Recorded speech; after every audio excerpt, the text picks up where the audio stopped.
Wherever you are around the world, strap on tightly and enjoy the ride.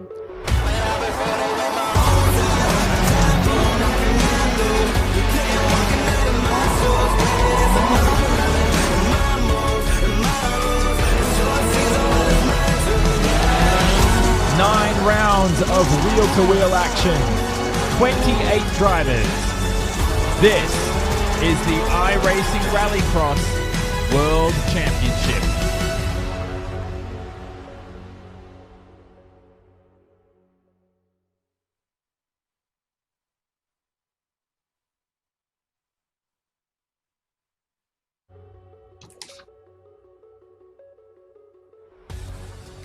It's a pleasure to have your company as we enter the closing months of 2020 and the closing rounds and races for our all-star talent. Welcome along to this venue. How beautiful does it look? It's Phoenix Raceway, located in Avondale, Arizona, and that's virtually. And it hosts the 7th and penultimate round of the 2020 iRacing Rallycross All-Star Invitational presented by Yokohama. All coverage today on the iRacing Esports Network. We're back. Paul Smith is below me, and you're at the venue, Paul, it looks like. Yeah, glorious day. Little cloud here and there in the sky, but yeah, it's absolutely stunning here.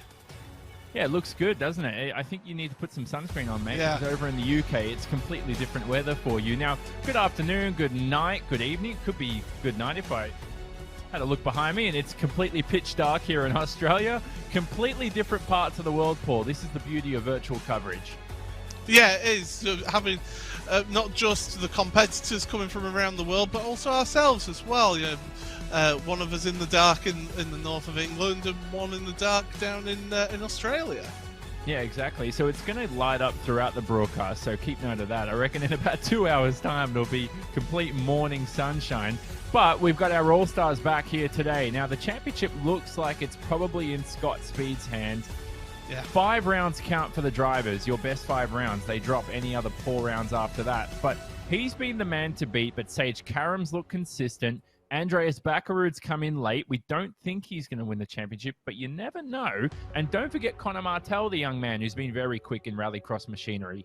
Yeah, I've been impressed with Connor. I certainly have with his ability behind the wheel. So, yeah, Connor Martell's done a fantastic job. Andreas Backerud, he's been in and around. He's not quite had the out-and-out pace that Scott Speed has, but he's certainly been quite consistent out there.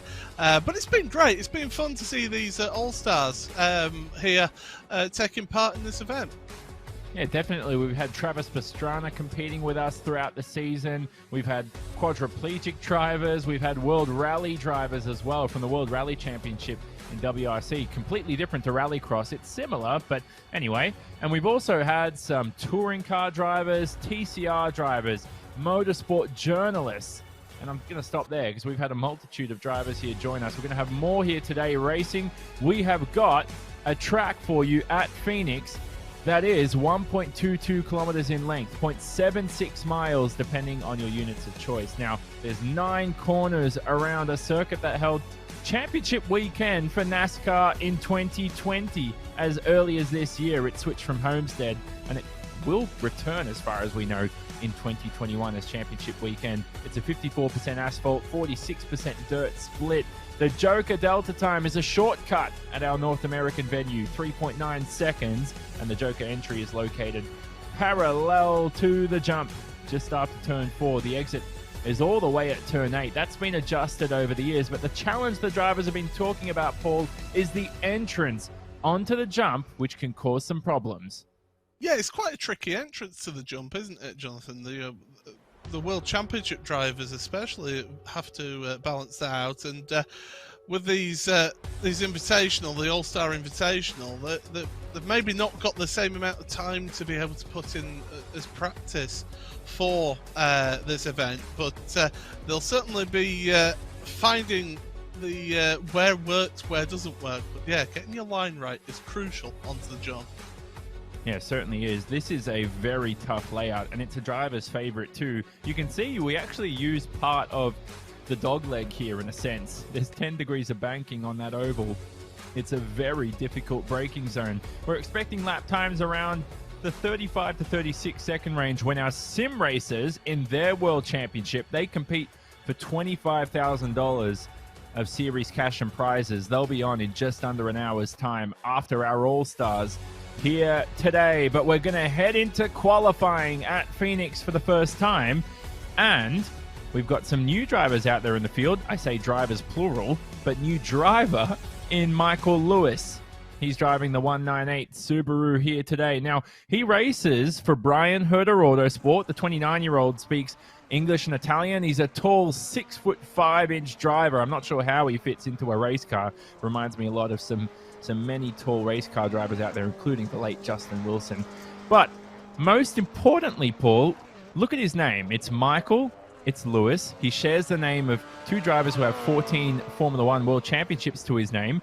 And he was awarded a Formula One test drive. He got to drive Ferrari's 2009 F1 car, and he earned that by earning Rookie of the Year honors in Italian F3 around a decade ago. Yeah, not Ferrari's finest work is that car, but still, it's a heck of a vehicle to get to have a drive in, and so yeah. That was an incredible opportunity for him then. It's a bit of a tenuous link to that, Jonathan, I will say, about the name thing. But yeah, we're seeing these drivers out there in practice here, and well, we're on board with Michael Lewis right now.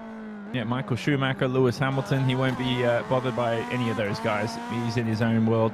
He's won championships in the IMSA Michelin Pilot Challenge and the Pirelli World Challenge too. And here is the entrance onto the jump. I thought he was going to whack it into the tyre wall. Look how difficult it is, Paul. He's already butchered this lap, but he's made a travesty of this run. He's pulling it over. He's had enough there. He knows that he's ruined that lap. But it just goes to show how difficult it is to get your line right through the jump. So we'll go on board here with Conor Martel and look at it again. You've got to be careful not to hit the inside wall when you're going through the left-hander. Try not to cut too much of the left there. Get the back end swung around. Hug a tight line through here because you need to keep it nice and tight. So it opens up the exit of the corner. Get it nice and straight so you take that across the finish line. Conor Martel has been the only other pole sitter apart from Scott Speed in the series. Scott Speed's promoted himself to second, Martel in fourth. That is a great lap time from Michael Lewis. When we were riding on board with him, he didn't seem like he was setting a fast lap time at all, but he certainly sprung up the timesheets, and Martel is going to have another opportunity here. The track seems to be in decent condition. There isn't really a line there. You can see, Paul, our Sim Racers Championship later on, the track is expected to be very worn in qualifying. These drivers have got a lot of dirt to deal with here in the final sector. Yeah, so they need to clean up the track there, give themselves enough grip there through the track. But yeah, these drivers, even though they're limited with how many laps they have, they get 3 laps in qualifying. Some of them will just carry on driving, get as much practice in as possible for this first race here. So will Sage Karam be the third recipient, I should say, of the Yokohama Pole Award? We'll find out. Scott Speed's wrapped up that trophy for the season. And here is Martel for another run. We think the tyres are too worn here to improve. I don't think he's going to promote himself, but he will start near the front in the heats. It's a very unique grid. Oh, no, have a look at that. So has someone else gone up the sheets, Paul, I think? No, what I will say, however, Andreas Backerud has not set a lap time at all. And he had his 3 laps. So he's gone out there, done some qualifying, but has not been able to set a lap time. So he must have either cut courses too much or had contact with a wall or things like that. So definitely something has gone awry there for Andreas Backerud. Yeah, certainly, but it's an inverted top 10 for the feature, so you think as long as he makes the feature, he could start from the front, and he could potentially win it. We saw what happened in Wine Country at Sonoma a couple of rounds ago, and that's our final round in a fortnight's time, so this isn't the final round, but it's critical for the championship. We'll wrap up all of that here in the All-Stars in a couple of weeks' time too. We don't know how the championship's going to work with all the drop rounds, but we think Scott Speed's in good position. But we'll wait and see anyway. And we also have some other drivers you may have seen on the list. Tim Stevens returns. He's been very quick. Chris Atkinson, who's raced in GRC too. Scott Speed actually has 6 Sprint Cup race appearances here at Phoenix. That was around the oval though. Rallycross is a completely different. Heat number 1 today. And Yokohama Pole Award will go to Sage Karam, who starts from the front. He'll be alongside Connor Martell. Now, the unique part about this grid is that it's a 2x3 by 2x3 grid. If we have a 10-car field, we've only got 6 here today, so it means the second row will include Swindell alongside Mason Filippi, who is teammates with Michael Lewis. Chris Atkinson will start on the second row on the outside, and then Mario Bonfanni Jr. all on his own at the back.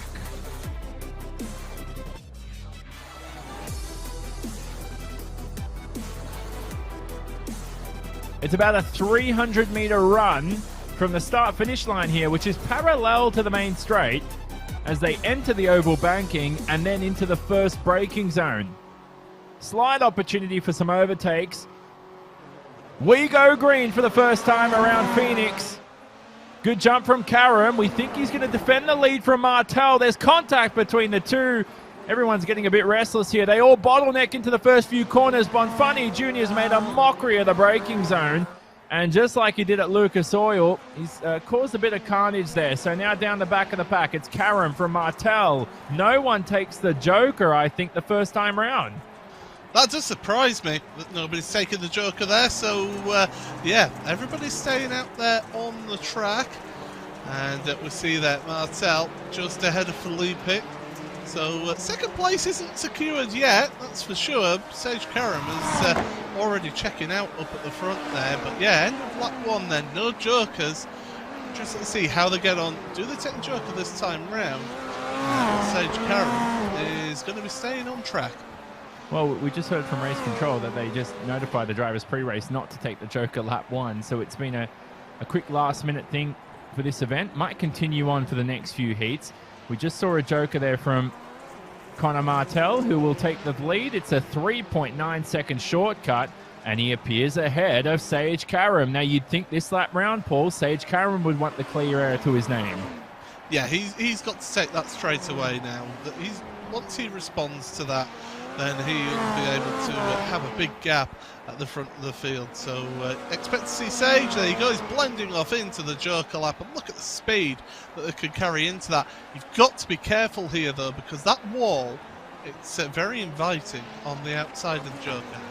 Now, for those who may be new to Rallycross coverage on iRacing, that's the graphic on the left-hand side of screen. When it lights up, it means the driver's taken the Joker, and just like Karam and Mason Filippi, it'll update as they cross the finish line just then, and you'll see the light. Bang. There it is. And now IndyCar driver continues away. How beautiful is this? We get to see Sage Karam on a virtual service, despite all his experience in IndyCar. He's had some Rallycross experience too. He's raced in ARX2 machinery, and he hopes to continue for Dreyer and Reinbold too in that Wick Subaru sometime in the future, as both he and Martell should advance coming out of this heat. So only the top 2 advance to the feature, and they will start from the back because it's an inverted top 10. Yeah, so it's that poison chalice of, yeah, you want to win every race that you're in, but you're going to be starting further back in that feature. So definitely going to be tricky to see how they get on there. But these two at the front, they've just been the class of the field in this opening heat. Certainly have. Final lap of Heat 1. It's been a quick one. And that Joker wall, we'll talk about that later on in the coverage. We just saw a last-minute Joker there from Chris Atkinson, which should promote him ahead of Mason Filippi. And same for Kevin Swindell. So Connor Martell will advance. Sage Karam wins the heat, which is good for him. And he could potentially hat-trick this event if he does indeed win the feature. Everybody else behind will not advance to the feature, but they will have a second opportunity in our Marwin Sports last chance qualifiers that will come later on in the evening. So results up on screen in a moment's time. And Well, we think they're coming up in a second. So Mario Bonfanti Jr. will cross. He's still crossing the line. So there we go. And he comes home 25 seconds behind the bunch after, or 36 seconds. That's just updated in that Marwin Sports Subaru. Good on Mario Bonfanti Jr. He's got a tough challenge racing as a quadriplegic. God knows how he's doing it. He's built up a very special device, Paul, just for himself. Enables him to race cars, not only on the sim, but in the real world too. It's a great story, Mario, as we look at the grid for the second heat. Scott Speed starts on the inside alongside newcomer Michael Lewis. Mikey Lawrence with his second appearance in the All-Stars will start on the outside and then... we'll start on the inside of the second row, with Tim Stevens in the middle, Ron Capps as well, who returns for another round for Don Schumacher Racing, and then Andreas Backerud, representing himself, failed to set a time in qualifying. We'll start from the back.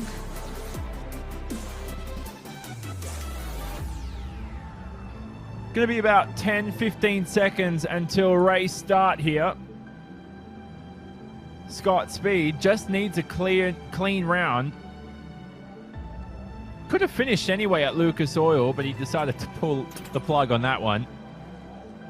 But he says he does enjoy the challenge of the inverted top 10s. Hopefully we speak to him at the end of the day, because he needs a top 3 finish for his championship charge. He's won 4 of these Rallycross titles. Will he add a 5th in the All-Star Invitational as we go green? He charges to the outside, takes the racing line. There's contact down the back of the pack. I think that was Mikey Lawrence who was turned around. Not a good start for the American. Yeah, that's... we've been saying about the how it funnels down into turn 2. They didn't make it past turn 1, unfortunately, but it was 3 into 1. Oh, no. That just does not go. And that is Ron Capps. So Ron Capps now will join just ahead of Mikey Lawrence. Those two in some carnage. Ron Capps, the drag racer, racing in the Napa Auto Parts Subaru. He's also made a mockery of turn number 7 there, and into 8 here. 9 corners around Phoenix. It's a very twisty racetrack. Those two will fight for some scraps down the back of the pack. So just like the earlier heat, the top 2 advance, and it looks like Michael Lewis in his debut event could advance. Scott Speed is just... he's not given up the lead. He's taken to the Joker. Michael Lewis continues to the racetrack. So Scott Speed there, good decision. Take it at the first available opportunity. Yeah, that's it. You know, the race leader, he's seen what's happening behind. He's been able to see what the lie of the land is, and then said, right, I'm going for that Joker straight away, get it out of the way, get myself a nice big gap out in the field. And that's exactly what's happened here for Scott Speed. Scott Speed has raced everything from Rallycross to X Games to Formula 1, GP2, NASCAR. He's racing the Cup Series, Xfinity Series, the Truck Series, so much more. I'm going to stop because this heat might end by the time I stop reading off this list, as he looks to probably win this heat and start from the back alongside Karam as we watch Michael Lewis. Oh, now is that Ron Capps to the Joker? It is. And how about this? Andreas Backerud's taken the Joker this lap, and he's ended up, now where is he? He's behind Michael Lewis, but it's critical for grid position, Paul. Even though you don't... taken it. Oh, he hasn't taken it. No, he's just that much quicker at the moment as Backerud, and he's waiting until the last lap to take the Joker.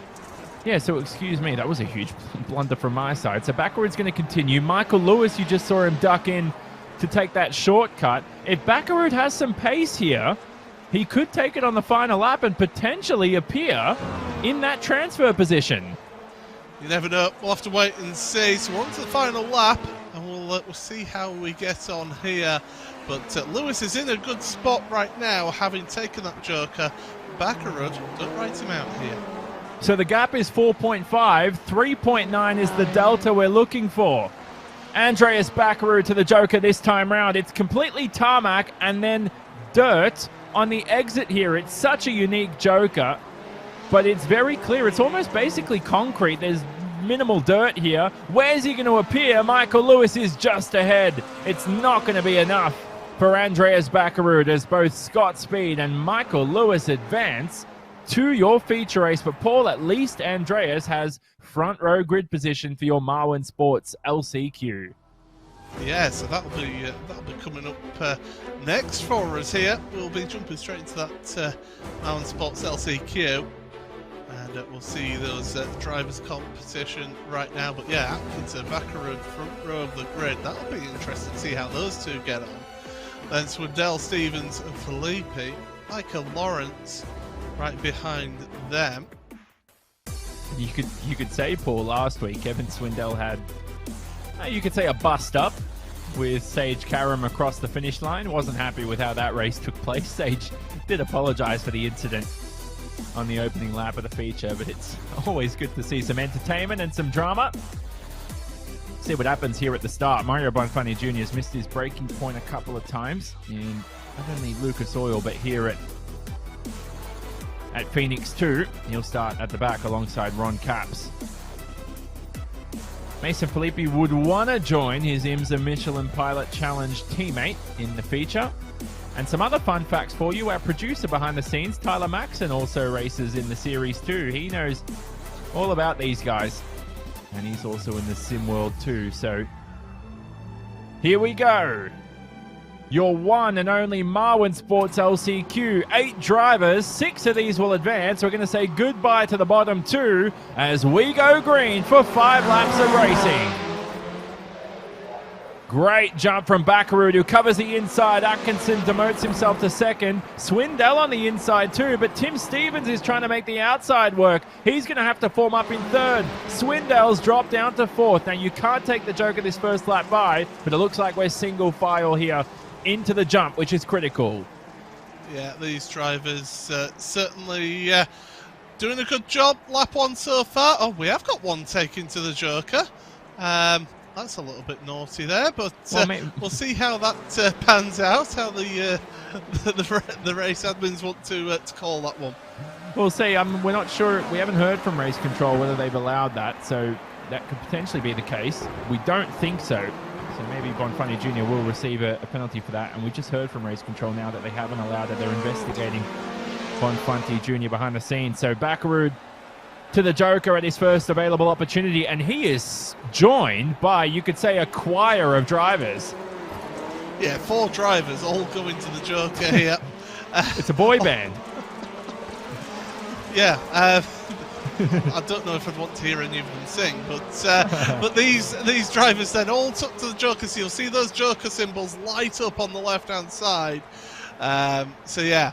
So that was Baccarat, Atkinson, Stevens, Filippi. Now, as you mentioned, Jonathan, top 6 qualifying for the final. And, contact there, Swindell. He's in the Swindell Speed Lab Subaru, and we know the bust-up last week. He's not happy when somebody takes him out.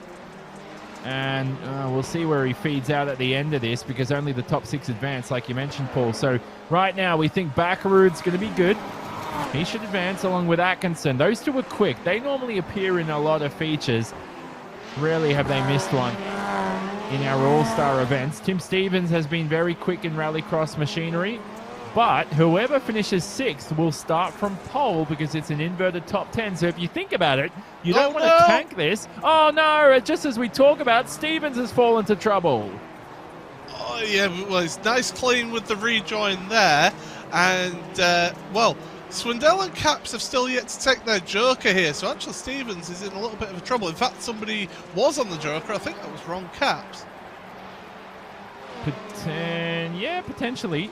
Swindell was at the Joker. He's just exited.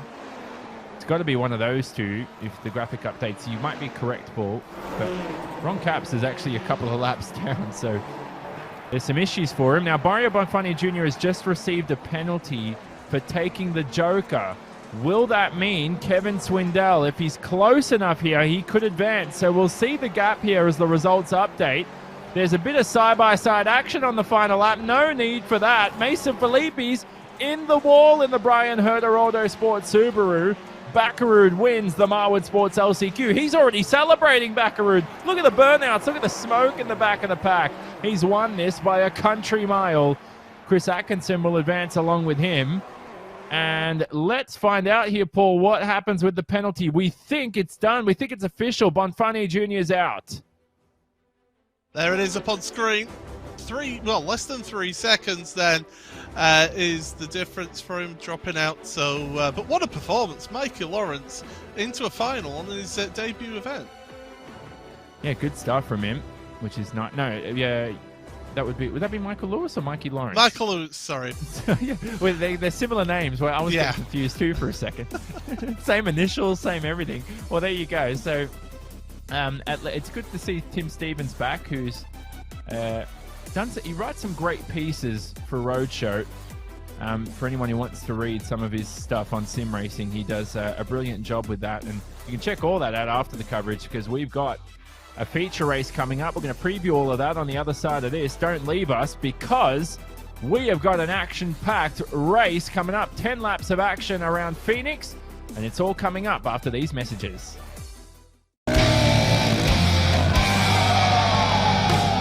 Maryland Wrecking Crew, huge lead. We don't know how to do the rocks. We don't know how to do the trees. This is enduro cross. This is BS.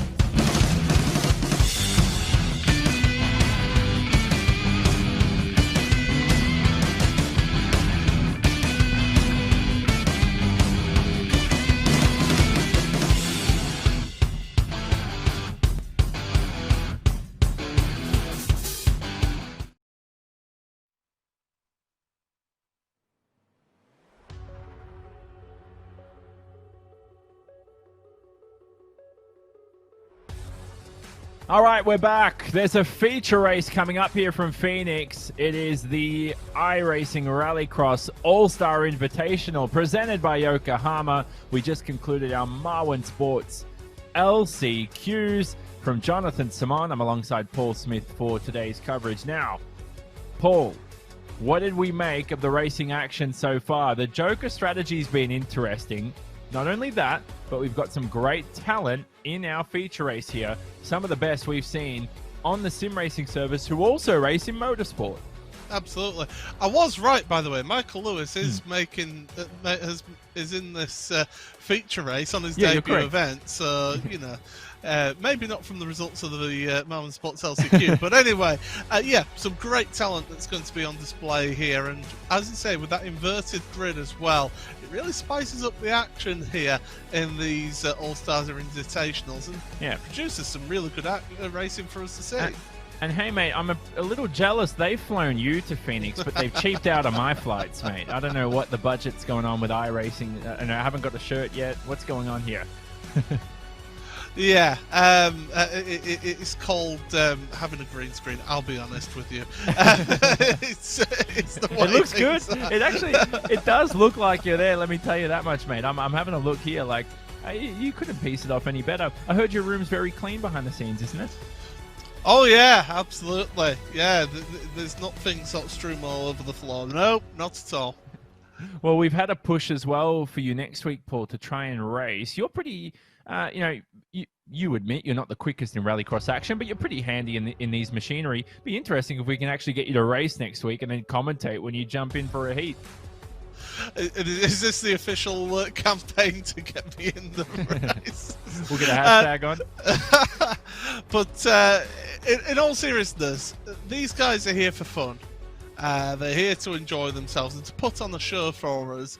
And really, they do put on a good show for us. Not everybody's at the same level as some others, but you see that wide variety of abilities then come through into this final and really see what these drivers are made of.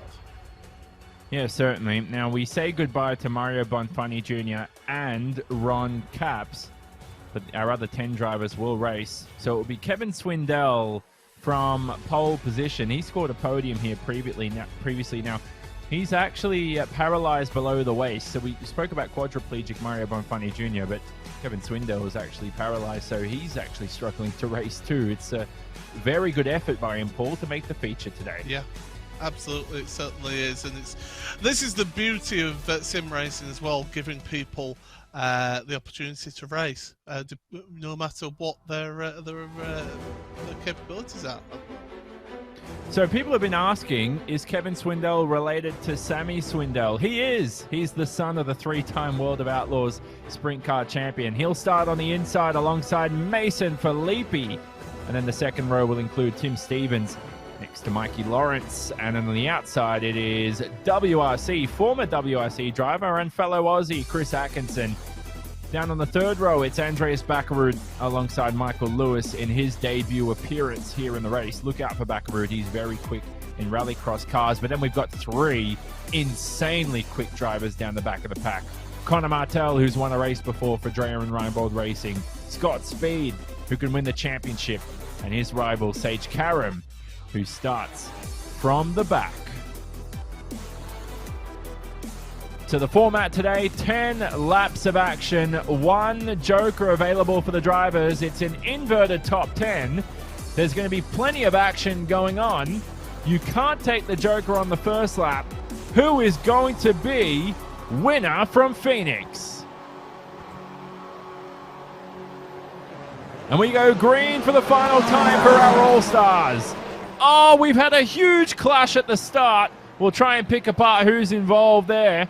But down the front end of the order, everybody's going to form up heading into turns 1 and 2. It's Swindell from Filippi, more carnage as well. Bakkerud's turned around somehow now in the back of the pack. Scott Speed's found his way to second. Sage Karam's found his way into third.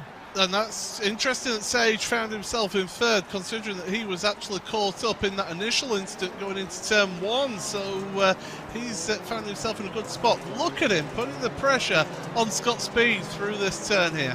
And Scott Speed, it's very rare to see a mistake from our 4-time Rallycross champion. He's made a name for himself by being so precise. His precision is unlike anyone else. Oh, Karam had a peak heading into turn 2. Luckily, no contact between the two. Now, first opportunity to take to the joker. Scott Speed takes to it. Swindell doesn't, surprisingly. Scott Speed could appear alongside the son of 3-time World of Outlaws sprint car champion Sammy Swindell.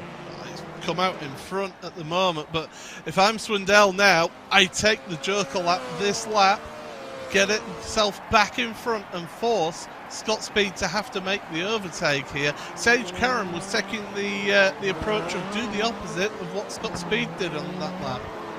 And great strategy here from Sage, you're right. So and see if he takes to the joker this time around. He doesn't. He might play that and use it or have it up his sleeve for the end of the race. So the gap now, we see Swindell's taken to the joker, and he should appear just ahead of Scott Speed. There's the Subaru Motorsports USA driver behind. Connor Martell is ahead of Sage Karam. I think Sage Karam's got to go for it this time by potentially, but he does have about 1.5 seconds of clear air up ahead. Does, and he's putting in some quick laps as well, is Sage. So he currently holds the fastest lap of the race. And does he go to the joker? No, he's saving this. He's waiting for the joker until he's keeping it as a way of having a bit of backup for strategy purposes. Interesting to see how that one works out for him. Bakkerud is right behind. We've seen how aggressive Andreas can be. So Sage has got to be careful here, and he's got to be careful of the anti-cut curbs there. In fact, Bakkerud has got smoke coming from his car. Oh no, that might be off the landing of the jump. Some of the drivers have spoken about how you can damage the engine. And there is the Norwegian. Somehow, he's going to get that Subaru home. We don't know how. He's driven home with broken suspensions, broken steering arm. He's done so much in his career. Can't remember what track that was at, but there was one year where everyone remembers that famous event. I couldn't believe it. I didn't know he was going to win that one at the time when I was watching, but he somehow did it. He's fallen down to 6. It looks like it could be an impossible task here today. But critically now, the gap between Swindell and Karam is down to 4.1 seconds. Scott Speed needs to make an overtake ASAP. Otherwise, 3.9 is the Joker Delta gap, and we could see Sage Karam victor here today from Phoenix. And this is, I think, what Sage Karam was hoping for here. He's probably got a spotter telling him what's happening at the front. Oh, Scott's having to back out of it there. He almost went into the back bumper. And, well, Swindell still in front. Scott Speed second. What's the gap at the line? We'll find out. And that's close. I think this is going to be tough now. 3.6 the gap. I think Sage Karam's done it. He's got traffic now with Connor Martell right up ahead. That's the battle for the lead. This is the battle for the win. This is Sage Karam for Dreyer and Reinbold Racing. All four in picture here for victory. Will Swindell hold off Speed? Can he hold off Connor Martell? And Scott Speed now barges his way past into first, but Swindell now is going to be alongside the American. Oh, there's no space between the two. That is certainly going to hand the gap to Karam. Well, all's fair in love and rallycross, that's for sure what we're finding here. But this is a chance. If I'm Karam now, I take this lap because they have closed right up. He'll see them in front of him. And he's got that opportunity to get in front, and he hasn't again. He's saving it for the end. Is that one lap too late for Karam? He's taking a risk here. I mean, there's really no need to continue. I really hope he gets it done. Oh, now no. Martell. That's going to potentially be a slowdown for Scott Speed. He's not going to be happy with that. Is he going to slow down right ahead of Karam? That would be hilarious if he does so. Oh, he may. Karam looked to the inside. Scott Speed is going to... Oh, that's insane. Oh, what car control. That's beautiful. A 200-meter drift. Karam to the Joker finally should take the lead. I mean, it's not the quickest way around that corner, but my goodness, that was impressive to see there with holding that slide. But Sage Karam, oh, now is he to the lead? He's side by side. Swindell has done a fantastic job here. Contact again. And this is going to be the final lap, so it's going to be between Swindell and Karam. Kevin Swindell's been on the podium, but he's never won a race in the All-Star Invitational. Can Sage Karam do it? Champion in Indy Lights, champion in USF 2000. He needs a championship now in Rallycross 2. Final few corners. Swindell's made a mockery of the landing of the jump. And now Connor Martell's trying to bump and run on his teammate. We don't think it's going to be enough. Dreyer and Reinbold fighting for the victory. Don't take each other out, fellas. That's it. Another third successive. Dreyer and Reinbold 1-2, but the victory goes to Sage Karam. That was incredible. That was fantastic to see there. Kevin Swindell, my hat goes off to him for the performance that he put out there. What defensive display of driving right there. Wow, what a finish. Kevin Swindell still ended up in third. Scott Speed, after his what seemed like a 5-kilometer drift through turns 1 and 2 across the dogleg here at Phoenix, still ended up in fourth at the end of the day. He'll be lamenting that Joker strategy. Here are the results up on screen. So you can see a Dreyer and Reinbold 1-2. The Swindell Speed Lab Subaru of Swindell with another podium to his name. What could have been potentially a race victory for the son of Sammy Swindell and Scott Speed, who is so quick. We know in motorsport when it comes to Rallycross, the sim is a completely different universe, but he's so competitive as Scott Speed. He wanted to win that despite all the banter and fun behind the scenes. Michael Lewis in his first ever event for the All-Star Invitational ends up with a top 5 finish. Great stuff from Michael Lewis. For Brian Herder Autosport, Tim Stevens, editor at Rose Show and editor at CNET, ends up I've got to speak English sometime soon tonight. Ends up with the 6th position. Mikey Lawrence in 7th, as you can see, with incidents at the start. We're surprised Mikey Lawrence made it to the checkered flag along with Mason Filippi and Chris Atkinson. We'll try to unravel the ballless string that was lap 1. There were quite a few incidents there. And then Andreas Bakkerud with the DNF. He didn't end up making it across the line, did the Norwegian, but another feature appearance for him. He never fails to disappoint when it comes to entertainment. There's a reason why he's one of my favorite drivers in the world when it comes to rallycross action. Oh my goodness me. We're going to speak to your top 3, and I always enjoy the chats after the race. We're going to preview Our Sim Racers Championship coming up after that. We've got another hour of coverage when they compete for $25,000 of series cash and prizes. So much action left here in Rallycross, and it's all coming up on the other side of this. Take your driving to the next level at Dirtfish. Gain confidence behind the wheel of an all-wheel drive Subaru STI or rear-wheel drive BRZ. Get sideways with skills on gravel, mud, and tarmac. Dirtfish offers programs for every driver. Visit dirtfish.com for details. Today's new cars have upwards of 100 computers in them and a dashboard rivaled only by a commercial airliner. But wouldn't it be nice to really know what all that does for you?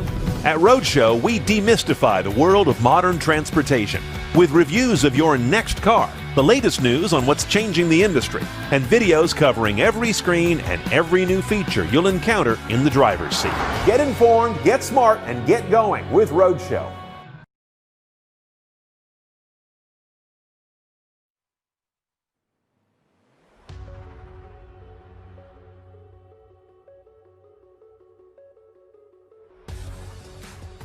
All right, we're back. Post-race time for the All-Star Invitational here, presented by Yokohama.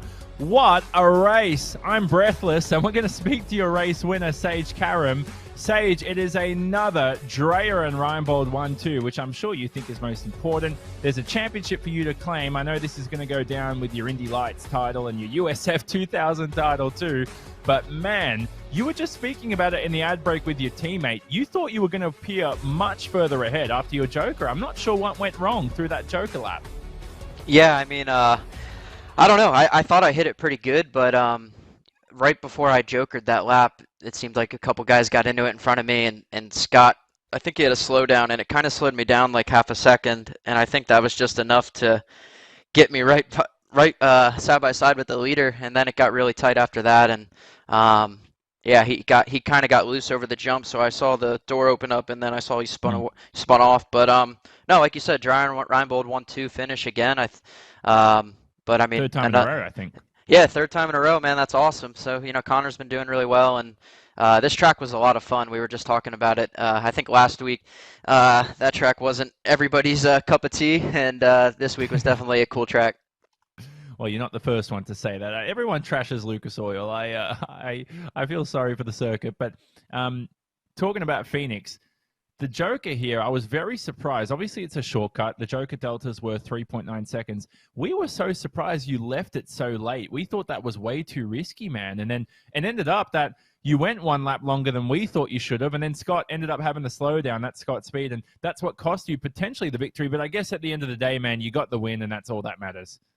Yeah, I mean, my plan was that hopefully they were all going to kind of bunch up, and while they were kind of battling, I could just keep chipping away, and then use the Joker as late as I possibly could.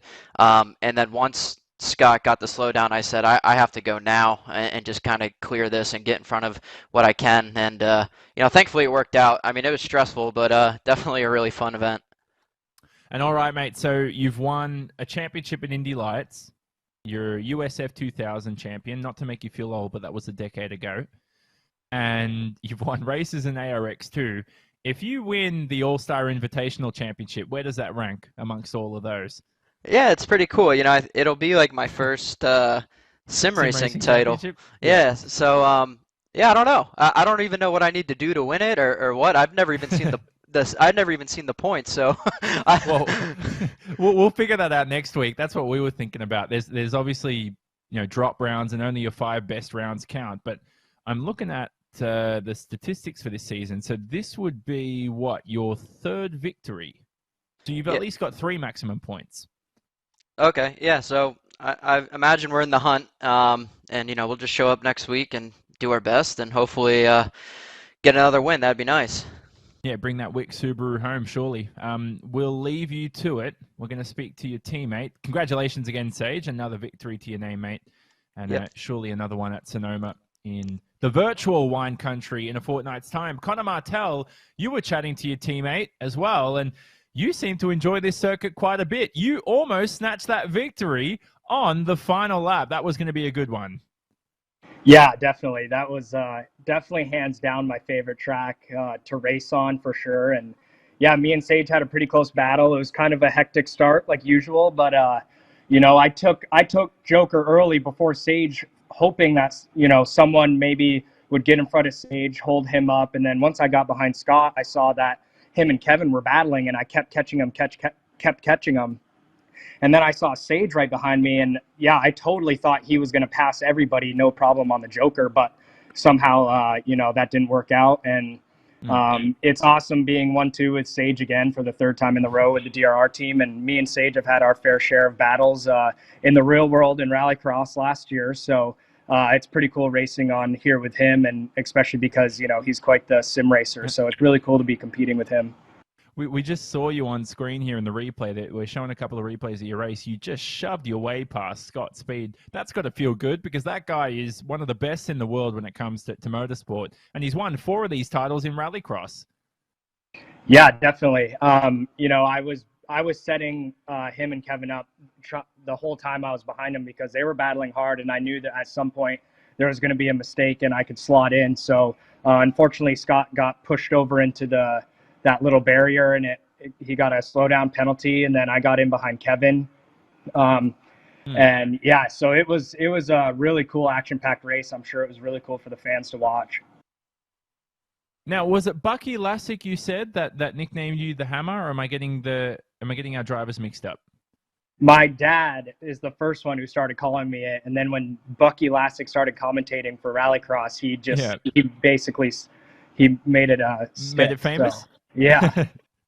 Well, here's a question for you, actually unrelated now, but you've obviously raced a couple of years in ARX2, and we spoke to Cabot Bigham last year. He joined us in the commentary booth for one race, where he said he would sometimes spend upwards of an hour discussing Joker strategy. Is that how long you guys spend when it comes to Joker strategy, especially at a circuit like this where it can be very interesting? Absolutely. It also depends on if the Joker's shorter or faster. When it's that much shorter, you know, you don't have to practice it as much, because normally when it's shorter, it's quite a big advantage. But definitely in practice, you know, we do at least 3 laps per practice in the real world to really get the Joker lap down, and finding the littlest tenth. And when the Joker's longer, like in the European stuff, it is very crucial. So we definitely spend a lot of time strategizing that.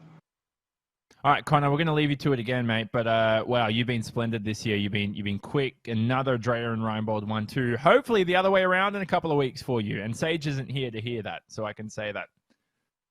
Yeah, I sure hope so. You know, hopefully Sage doesn't have a big spin out at Sonoma again, but I'm really feeling confident about Sonoma. I know we were fast there, and Sage was really fast there too. So it'd be really cool for me and him to battle it out 1-2 again, and hopefully it switches next weekend.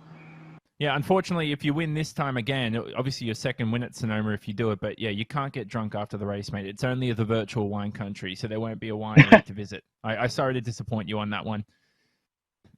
That's all right. I'll agree with that. That'll be fun. All right, we'll leave you to it, Connor. We're going to speak to Kevin Swindell, who came third now. And Kevin, mate, that's another brilliant performance from you, another podium, almost a victory. Talk about the landing of the jump. That's where it went wrong for you. I would have been kicking and screaming after that one. Yeah, so basically all day I've had some little issue with the throttle where it hangs maybe 5%, 10%, which basically kills you into one. And then that right-hander at the end, you know, when you really got to slow down.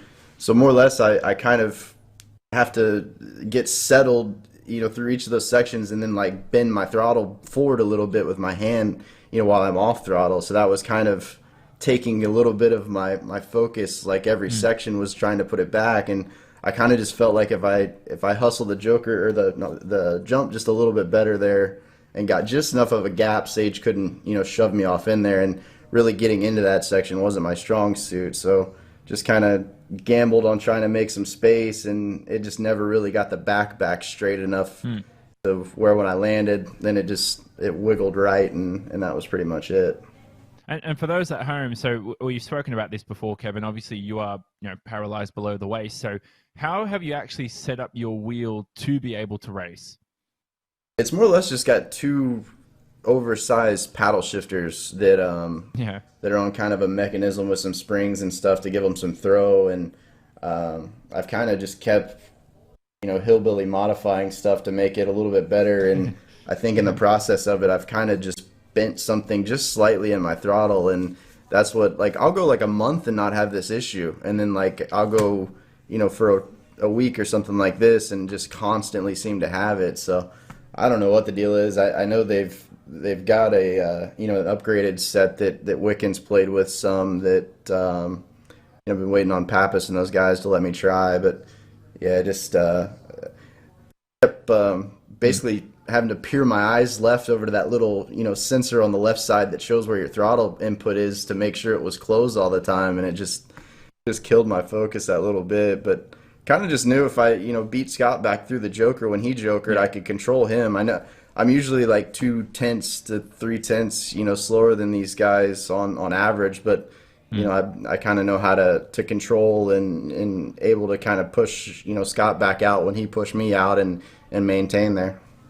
And hey, man, not to bring up last week, but we know you're a competitive guy. You don't win races without being competitive. But we've been talk of the town was last week across the finish line. You weren't happy with Sage Karam. I was hoping for a bust up here in the interview waiting room between you two. No, I let him know about it before we left IRP there. But I just Sage is probably the most qualified iRacer we have on here, and for him to be the guy that blows through turn one and shoves us all off in the barrier, and that's where, as dumb as it sounds, when he got stuck and I got stuck together, my stupid little throttle was hung that little bit, which wouldn't let me go into reverse, and then that basically ruined my whole race while I tried to fix all that stuff. So I was definitely frustrated. This isn't easy for me with the way my stuff's set up. So I get a little frustrated when I kind of get eliminated. I'm fine with eliminating myself like I did over the jump, but just getting eliminated by somebody else isn't fun. Kevin, this is Paul also on the commentary. I just want to say that was one heck of a defensive display of driving that you put in there. Just talk us just very briefly about how do you deal with that amount of pressure being put on you by not just by Scott Speed but also by Sage Karam as well? Yeah, I mean, these places, like this, there's only a couple places where you can really pass, so it's kind of just a lot of positioning yourself, and especially like the dirt, you just can't get can't let yourself slide out, kind of like I did the first time with Scott. And it's like, as long as you kind of keep yourself in the right spot a lot of the time, and there's places where you can honestly just back it up and not really push, just to make sure that you're not in a weird spot. And as long as you got a little respect, like Scott and some of these guys do, to not really just drive through you, then you can kind of play the games like that. Kevin, not to hold you up, but last thing, we've been again inundated with questions and comments from the fans across all the social platforms. Are you son of Sammy Swindell? That's what everyone's asking, mate. The family, the racing blood runs between you guys. You and your dad are some of the quickest when it comes to World of Outlaws. Yeah, no, that's my dad. So nothing else to say. There you go. We'll leave you to it, mate. Congratulations again. Well done. And hopefully a win in a couple of weeks, I reckon. Yeah, we're getting close. I need to keep running 6 in the B so I can start off the pole. Yeah, we'll see how you go. So we'll leave you to it, Kevin. We'll see you in a couple of weeks, hopefully. Speak to you after that one. And Paul, we're going to wrap up here. A good one. Do you enjoy that one? Oh, it was thrilling. And what a finish to that feature race. It was absolutely brilliant. Yeah, definitely. So we're going to recap now. So we're going to head towards a replay of our Sim Racers event from last week. And then we are going to head to this venue where our sim racers could potentially wrap up the championship. We've got 5 championship challenges, 3 of those realistically. We think it's going down to Sonoma, but it could be wrapped up from Phoenix today. Another hour of action here from the iRacing Esports Network commentary booth. We'll see you on the other side of this.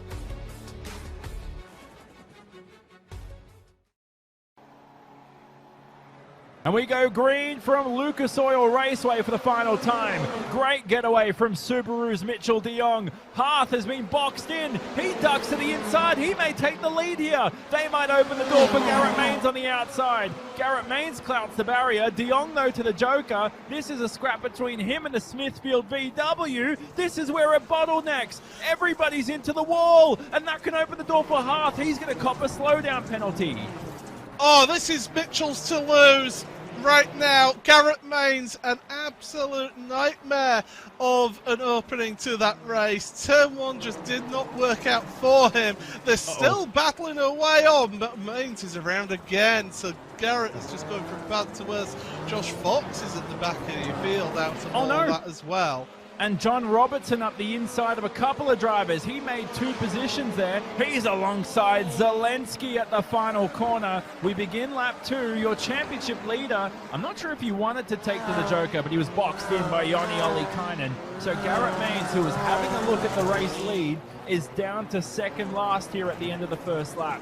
De Jong, we think, unless Tommy Horman has a case here, pace-wise, De Jong could take his first victory at Lucas Oil. Robertson, now, has he had a moment there? He's definitely working the wheel. Oh, there is contact between him and Ollikainen, that's for sure. He had to back out of it, and his brother came up behind him. That's given Garrett Maines now an opportunity. You see them in the background of the shot there. So, sideways goes Jake Robertson. He drops down behind Maines. This is action-packed. Robertson highlighted in red. He's the championship leader. His brother behind is going to have a nice tight scrap here. As with Garrett Maines and Killian Delhomos right there ready to pounce. I think they're 3 wide. They are here out of turn 4. Over the jump. This may not end well, Paul, at the end of this. It does. Oh, how about that? Well, you never know. And into the hairpin, that's where you can throw it. Oh, and Maines gets collected. Who was that hit him? It was Jake. Jake Robertson got pushed from behind into him. Alrighty, so there's that scrap going on for important points. Lead battle hasn't changed. Horman still has a Joker up his sleeve, although only worth 0.2 of a second. Johan Hearth, critically ahead of his teammate John Robertson for the championship, but De Jong is ahead of them all. Here's a replay of what happened. And Robertson may bend the steering arm doing that. So talk us through this. Yeah, so Maines puts it down the inside through here. That's all fine. That's okay. They all get on the brakes, and Josh Fox just gets into the back of Robertson, who then turns Maines there. No intent shown there at all. That's just unfortunate how everybody got concertinaed together there. And unfortunately for Maines, he's the one who gets off the worst. Yeah, it certainly does. Mitchell de Jong, who this will be a good relief for him. He had no luck here in Red Bull GRC in 2017. Didn't even make the feature. His car just had so many technical issues after a shunt with Patrick Sandell and Chris Atkinson. And he could take a win here. There's Zelensky in some troubles with John Robertson. So that's another position for your championship challenger. But Zelensky at the inside will reclaim a top 5 position. Yeah, Zelensky, Robertson's just not really had the pace this week, has he? But all he needs to do, really is just get points. He needs to just score points. That's all he needs to worry about here. Yes, his championship rivals, Mitchell de Jong and also Johan Hart at the top of these standings are first and third. But look into the inside of Zelensky. Look at this. He's got an intent there. He's not giving this one up, that's for sure, is John. But right now, he just needs to get himself points here. I'm looking at you on Zoom, Paul. You can tell both of us are just sort of swinging back here as he made that move. And believe it or not, Zelensky has never, as we watched John Robertson try to make a move on Zelensky, Zelensky's only finished in the top 5 this season once. 5th. That was his best finish. A man who scored so many podiums, was expected to finally break the duck and score a feature win. Almost won an eNASCAR championship. Races in the Porsche Esports Super Cup. And I'm going to stop there because there's so much more. What can't this American achieve? And just like his dear own LA Lakers, trying to win a championship hopefully sometime soon for Bobby Zalenski. So a couple laps to go here. Horman yet to use that joker. The gap is 1.3 between himself and De Jong. We think De Jong is going to win this race. There is the Subaru Motorsports USA driver. It'll be his first win from Lucas Oil Raceway. The track is getting worn like there's no tomorrow, and that's going to make overtaking difficult here for Robertson, who needs a top 5 spot on Zalenski too. Yeah, Zalenski, he did have the gap over Zalenski though, don't forget, so at least he's not got to worry about that too much. But yeah, Tommy Holman, he wants a good result here after the trials and tribulations that he's had this season. But De Jong, he's wanting another championship. He wants to give himself the best opportunity to get a championship, and he doesn't want to do it by not winning a single race. You can see the live points. Look at how everything's just closing up, and Roberts only with an 8-point lead over his teammate, and Mitchell De Jong, he's trying to catch that one up. Well, we know the championship can't be wrapped up today. By the way, while you were speaking, that was at least about a 30-meter two-wheel hop by Mitchell De Jong through turn number 2. Final lap of the race. Horman to the joker. It's not going to be enough for the Finn, but it'll be another podium.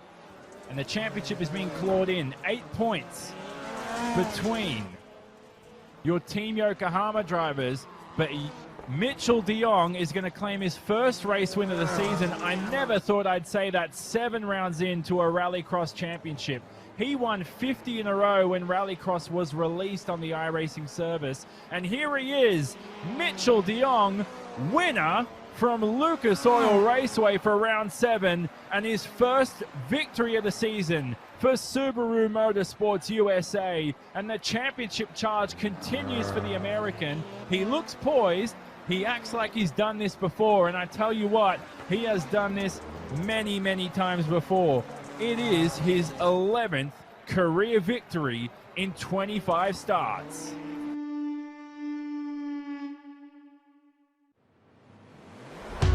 Wherever you are around the world, strap on tightly and enjoy the ride.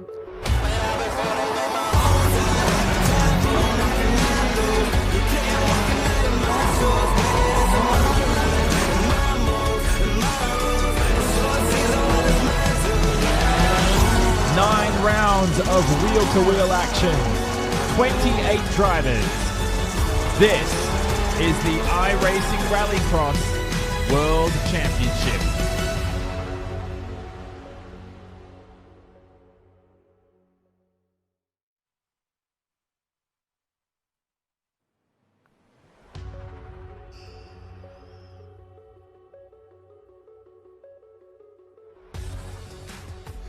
On a day which may see a new champion crowned, you can argue this season, despite the loss of Joni Heikkinen on the grid, despite our reigning champion Sami Matti Trogan pulling out of his seat too, it's still been one of the most competitive seasons of Rallycross we've ever had.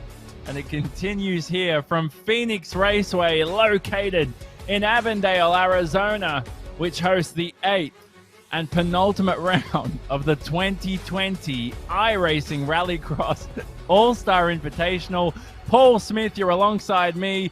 You have got a virtual look. I say a virtual look. iRacing almost look like they have flown you out to Phoenix there. You're looking great. Here's the big wall. These are all the drivers we're going to see here today. It's nice to see that the top of my head's being chopped off as well. But yes, it's certainly... I'll lean down shallow a little bit. But no, it's been fantastic action so far. The All-Stars gave us a great event. And, I mean, I'm looking at the conditions here. It's nice and cool, actually, for Phoenix. So only 26 degrees Celsius on the track. So definitely... we're looking forward to... But these are the World Championship. This is where the big money's at now, and this is where the pressure really is on. Yep, so let's identify all the drivers. Johan Hart at the top right. That handsome person on the top left is Paul Smith himself. Jonathan Simon on the bottom right. You've got John Robertson alongside me. No, whoops, wrong way. There we go. John Robertson. You've got Mitchell De Jong underneath Paul. and he's racing for Subaru Motorsports USA. You can see the fancy Red Bull fridge in the background. He's had Red Bull sponsorship for most of his career. And that is Luke Kraus right up above me, who is racing in virtual reality. And on the Supercars coverage a couple of weeks ago, Paul, Nick Percat, who's a Supercars driver, said he doesn't like to wear virtual reality because he always thinks someone could just pop up in the room, punch you in the stomach, and you have no clue.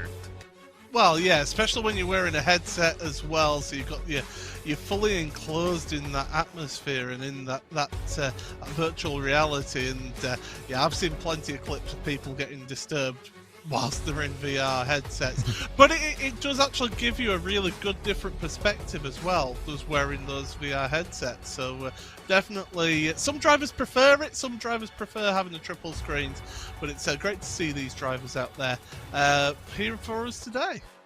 Yeah, definitely. So you can see the sunlight in the background here with me today. It is 6 a.m. in the morning, and Bo Albert, an Australian, will be racing in that time here today, although I don't see him in the server, so I'm not sure if something's gone wrong for the Australian here today, whether he's able to make it. Here are your championship challengers. So we saw 3 of them that we'll have on videos, and John Robertson has a 7-point advantage ahead of Johan Hart. Mitchell de Jong in third. Now, we think it's unrealistic for Hallman and Ollie Kynan, but it's still mathematically possible, Paul, with 2 rounds remaining for the 2 Finns to win this championship. They'll need a miracle, though.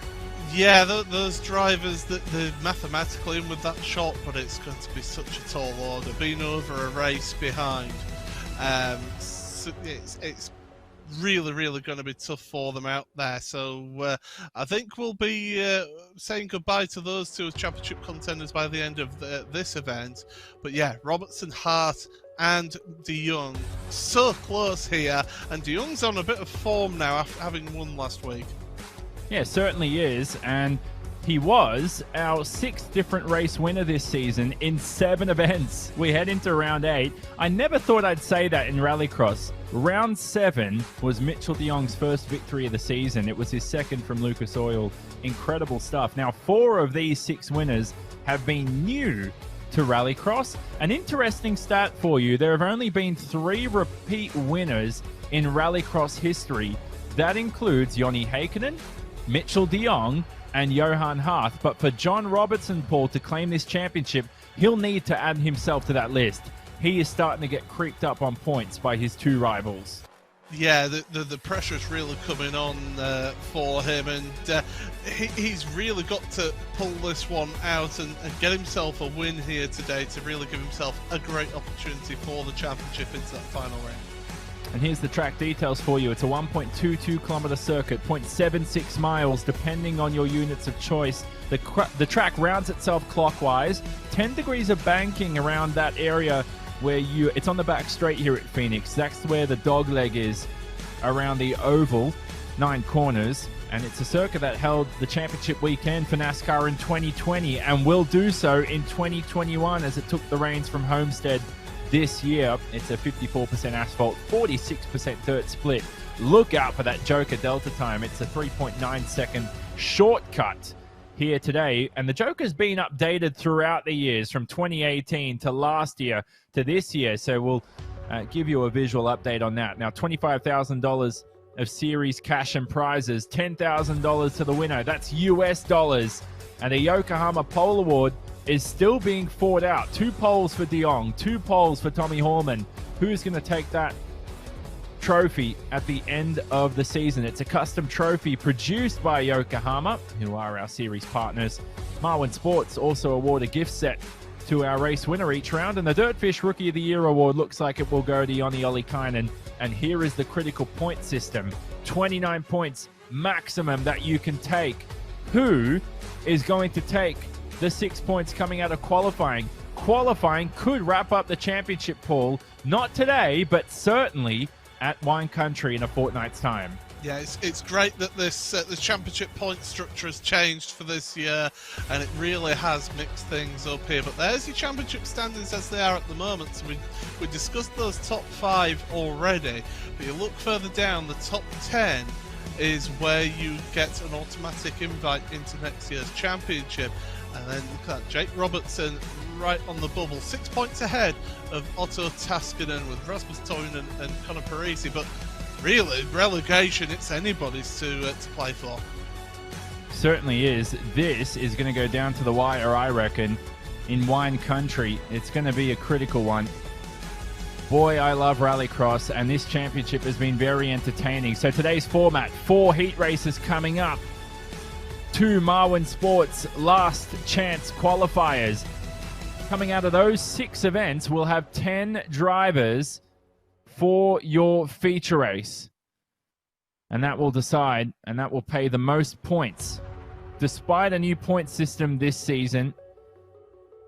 And we'll wait and see who will win this championship. Here are the keys to victory for today. So the funneling at turn 2 is critical, much like Lucas Oil last week. Then you've got the landing of the jump, which can cause trouble. Drivers have been talking about that here today. The landing of the jump, you could blow the engine, but the entrance onto the jump is also being critical too.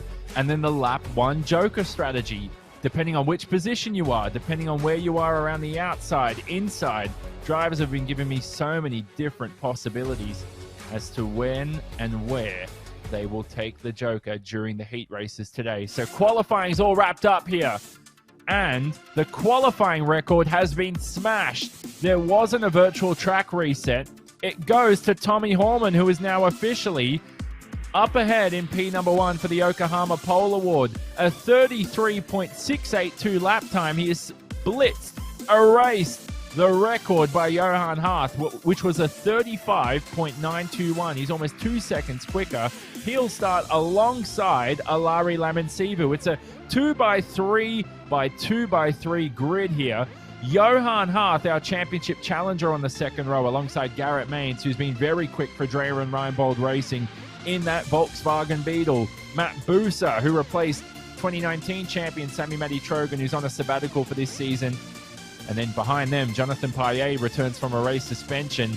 And Mitchell de Jong, with struggles in qualifying, starts from last in this heat. Paul, you talk about drama. None of your top 6 in qualifying have scored any points. Yeah, so but that's a bunch of points that that's a bunch of points that are going away. Well, you say that, Tommy Horman, sorry, of course. excuse me, Paul. I should say none of your top 3 championship challengers are in the top 6 in qualifying. I butchered that one. We got there in the end, but yes, Tommy Horman though with pole position, that's helped him close up a little bit in your standings, so that will be good for him. But yeah, this is really mixed up, this grid here, hasn't it, today? And I'm looking forward to this one. We're about 10 seconds away from the start of this race. That's insane. Johan Hart missed out on points. John Robertson's qualified down the order. This worn-out track in qualifying has made all the difference. Only 2 advance from each of your heats. Will Johan Hart and de Jong advance? Is this championship over for one of your challengers? We go green from Phoenix for the first time. Great jump from the Set Esports car. Look at Johan Hart. He may look for the lead here heading into turn 2. They're all going to funnel the track bottlenecks. Johan Hart for Team Yokohama into the lead.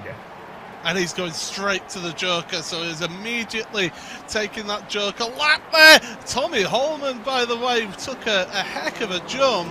He almost missed the landing, didn't get the landing right there, but he's going through, so it's going to be Johan Hart in the lead. But yeah, really good start, forceful start from Johan.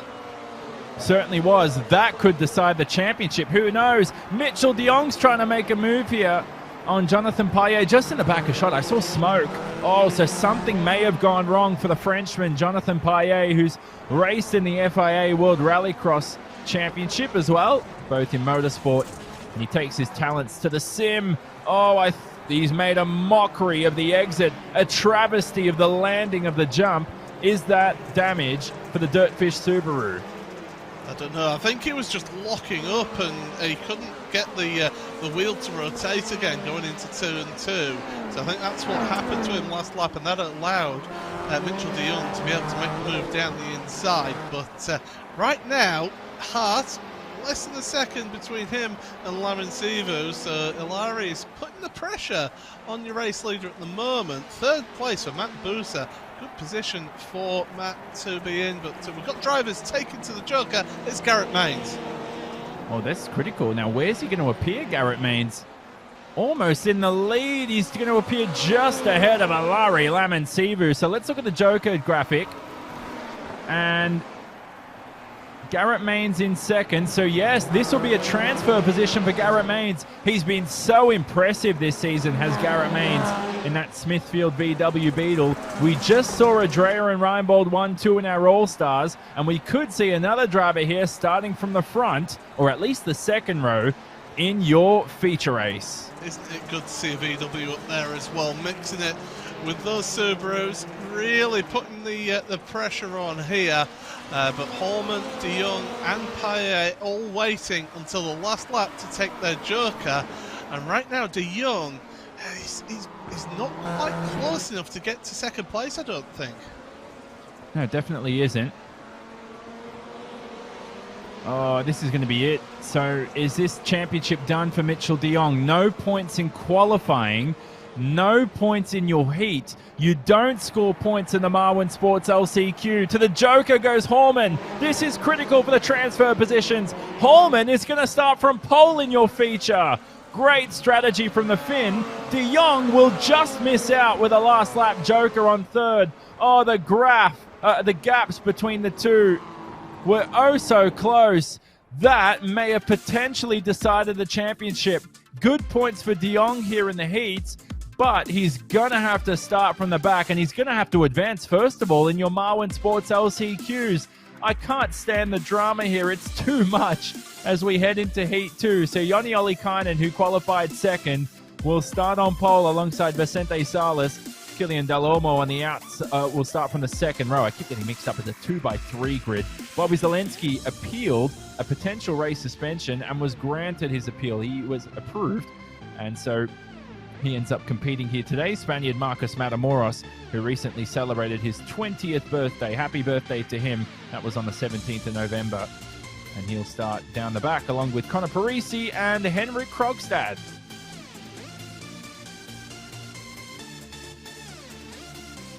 Krogstad's yet to make a feature. Marcus Matamoros yet to make a feature. Ollikainen still in championship contention. Who knows? Those set esports drivers have it all to play here.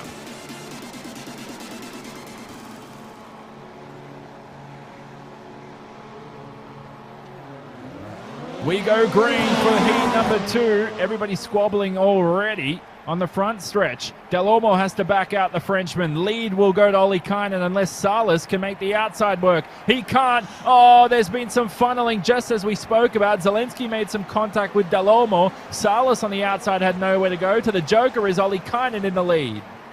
Yeah, that was not the best of starts. Oh, we've got a car into the tyres further back, just after the jump there as well. So clipping the tyres there was Connor Parisi. Not the best of starts for him with the US Air Force paint. But Joni Ollikainen out at the front at the moment, having taken the Joker lap. So too Zelensky and Krogstad. So how about this? We've got to keep our eyes on that 3.9 second Joker Delta. Oh, Krogstad, goodness gracious. You get so nervous, don't you, Paul, as they land over the jump as to whether or not they're going to make it on the other side. I just saw a peek of the Andretti Autosport Alberto VW. There it is. Oh, he's going to appear ahead of Zelensky. So now for a transfer position, and remember, Zelensky is 6th in the championship. He's going to have to make a move here on his fellow American. And we saw in the All-Stars feature race how hard it is to overtake when you've got somebody who knows how to defend. Well, Salas is certainly somebody who knows how to position his car in the right place at the right point. So definitely going to be under some pressure here from Bobby Zelensky, but Zelensky right now just doesn't quite seem to have the pace. And look at that, Delormeau sliding down the inside. Great move there for Kilian. No, it's Krogstad, sorry.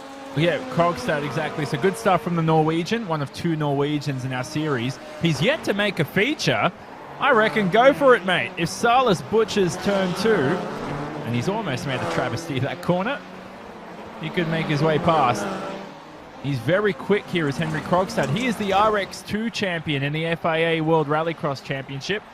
And Salas has made a mockery of the exit. The VWs aren't looking quick here on this track as it's wearing out. Bobby Zelensky shoves them all past. That's going to be a slowdown for Salas. Oh, they're all taken out. Oh, there's nowhere to go. They were so slow on the exit. Eventually, they get straightened up, and that's going to be Vicente Salas remaining in the second position, that critical transfer spot.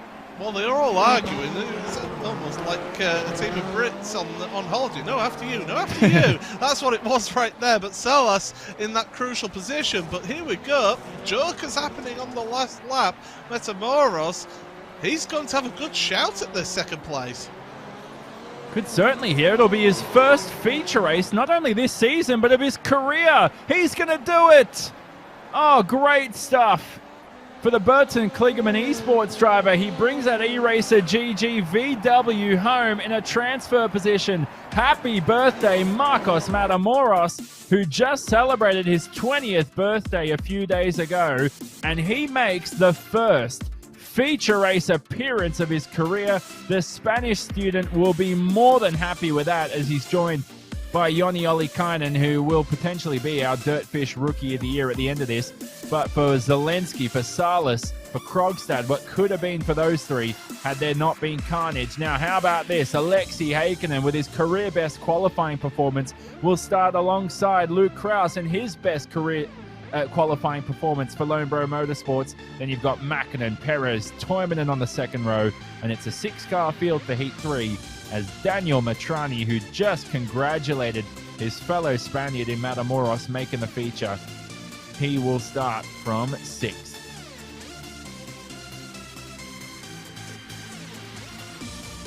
Well, ladies and gentlemen at home, you have been thoroughly spoiled, and I have quite enjoyed today's action, from All-Stars to the drama in qualifying with your championship challenges to the racing we've had in Heats 1 and 2. It's been good.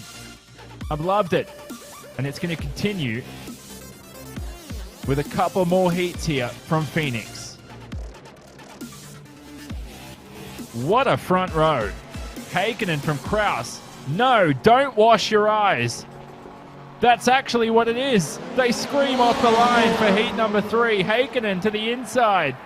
His brother here has raced many years in the World Championship. He'll be trying to repeat.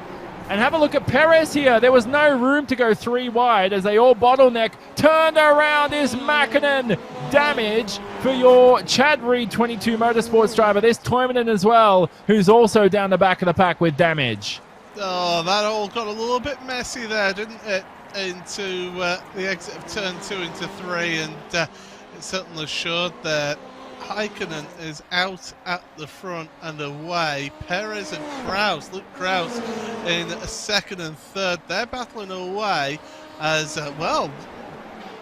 Daniel Matrani as well, putting the pressure on, and he's going to the inside. Oh, I thought he was going to take out his fellow Spaniard there in Perez. Spain may celebrate, you know, because they got one Spaniard in the feature. Don't think they'll get 2 out of this one as Krause ducks to the Joker. The Fiesta certainly made a good decision with that, Luke Krause. And let's see where he appears. So he'll be ahead of these two for sure with that 3.9 second shortcut.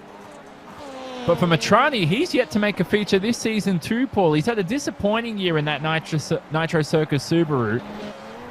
So he could have something up his sleeve here with this Joker. I think he's in with a good shout here. Yeah, I think he needs to take it this lap, really, because he's getting held up there, and that's exactly good stuff. Good what call. he does there. Because he's going to jump ahead into second, so Luke Krause has got it all on here to try and beat Daniel Matrani.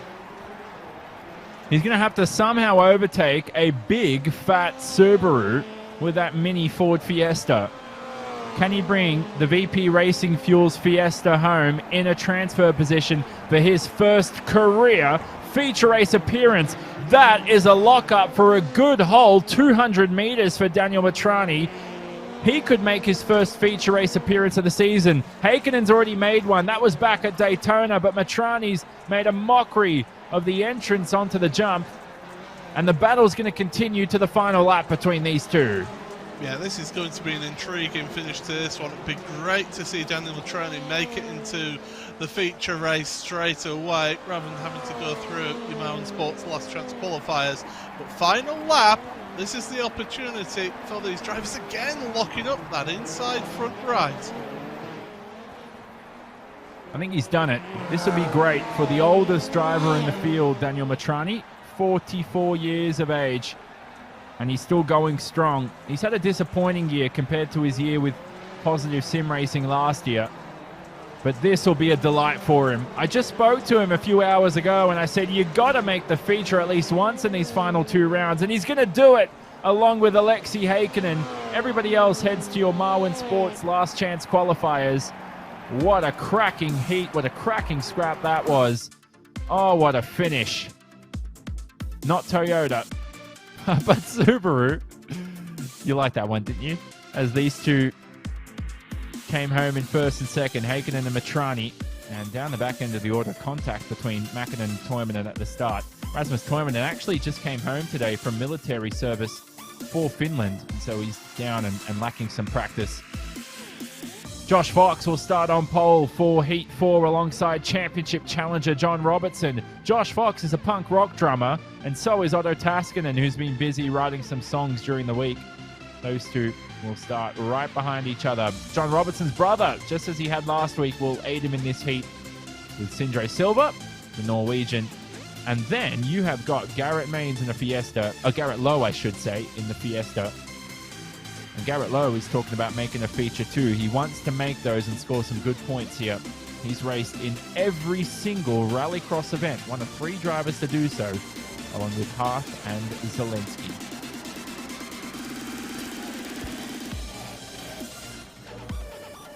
Well, here we go. Heat number 4 coming up.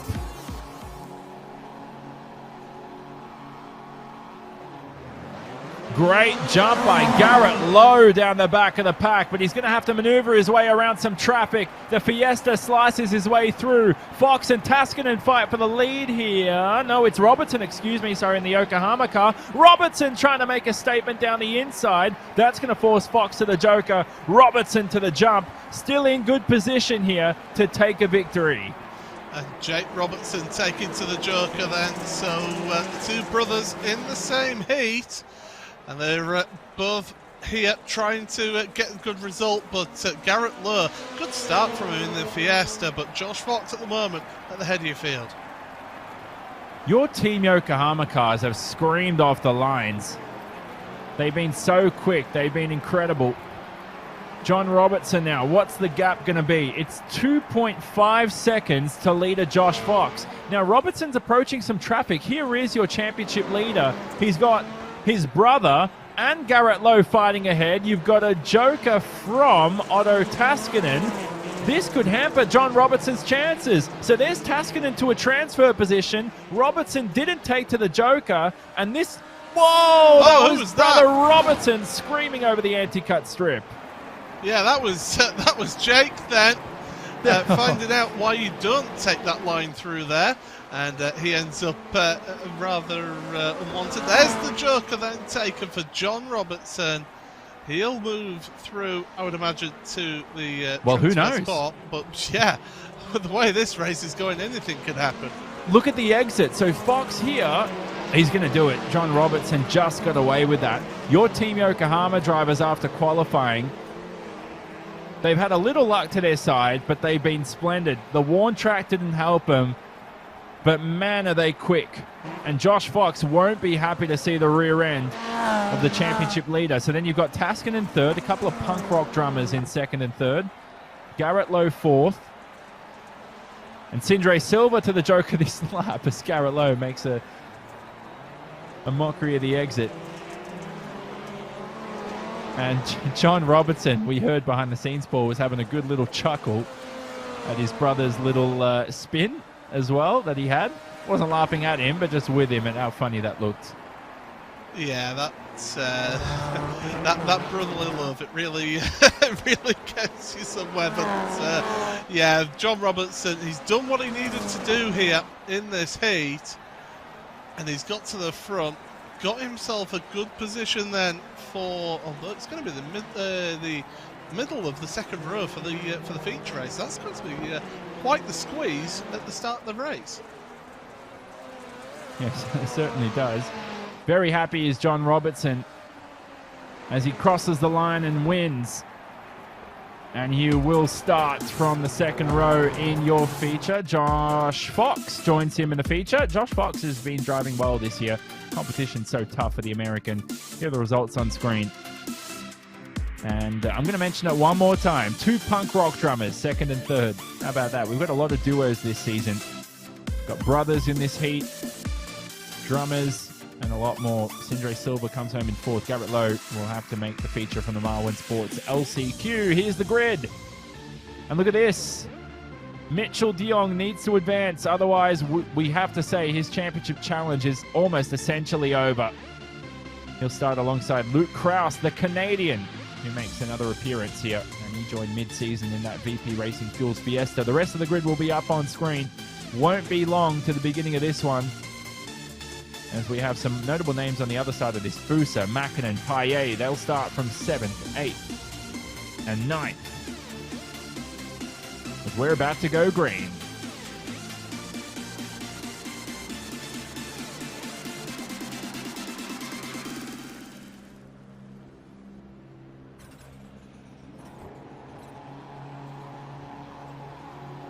So same format, 5 laps, 1 joker.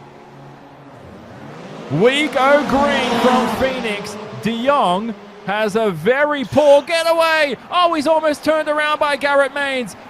He's clouded the barrier and shoved down the back of the pack. There's more contact for the Subaru Motorsports USA driver. Is that his championship? Spun around, turned upside down. We will find out as some of the field ducks to the joker. Wow. Garrett Maines, I mean, got one heck of a launch in that VW, had the inside. That's going to be some interesting viewing afterwards for Mitchell. He certainly won't be happy with that. He won't show his emotions during the race because he just likes to keep himself focused. But yeah, that was quite the moment for him, and he clouted the wall quite hard as well. He's a very mature fellow, is Mitchell de Jong, but he certainly won't be pleased with that. This could be his championship slipping away here. This is critical. Let's look at the emotions. Only 1 transfers from your Marwin Sports LCQ, and where's he going to appear? Behind Perez and Maines. This is not a scrap for the transfer position. That's Lemon Sibu in 4th. De Jong is in P3, and the top 2 have already taken to the Joker 2. Oh, goodness gracious.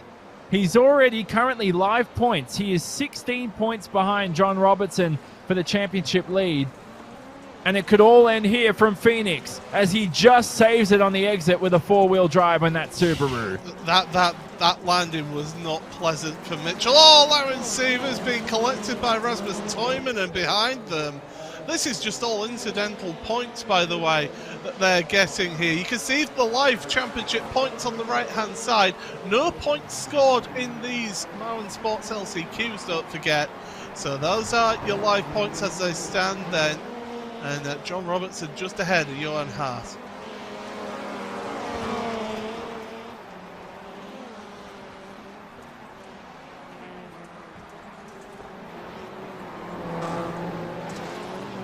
And to the Joker go a few more drivers. So Payet will appear behind de Jong. There is Jonathan Payet, joined by Luke Kraus, the Canadian. Luke Kraus has joined us on Zoom today. You saw him earlier on virtual reality. Would have been a very entertaining start from his perspective. Only 1 advances, so we're going to have 2 Spaniards in the feature. No, excuse me, sorry. We've got 2 Spaniards in the feature. For the first time in series history, Paul, as Perez is going to cross the line, we are going to have 3 Spaniards in your feature race. But the dramatic story of the day is that it's day done, and is it championship done for Mitchell de Jong? It's heartbreaking for Mitchell, but you never say never in Rallycross, but that's made things extremely difficult for him out there. Certainly are. I can't believe it. Here are the results on screen. So 3 Spaniards in a feature race for the first time in iRacing Rallycross history. One of the Dreyer and Reinbold racing cars had to go home, and that was Garrett Maines. Then Rasmus Toivonen ended up in 3rd, just drove home from military service today, like we spoke about for Finland. And that set Team Gronholm RX Subaru will be going home along with Mitchell de Jong, who could have won this championship last year. They used the same point system, missed a couple of rounds.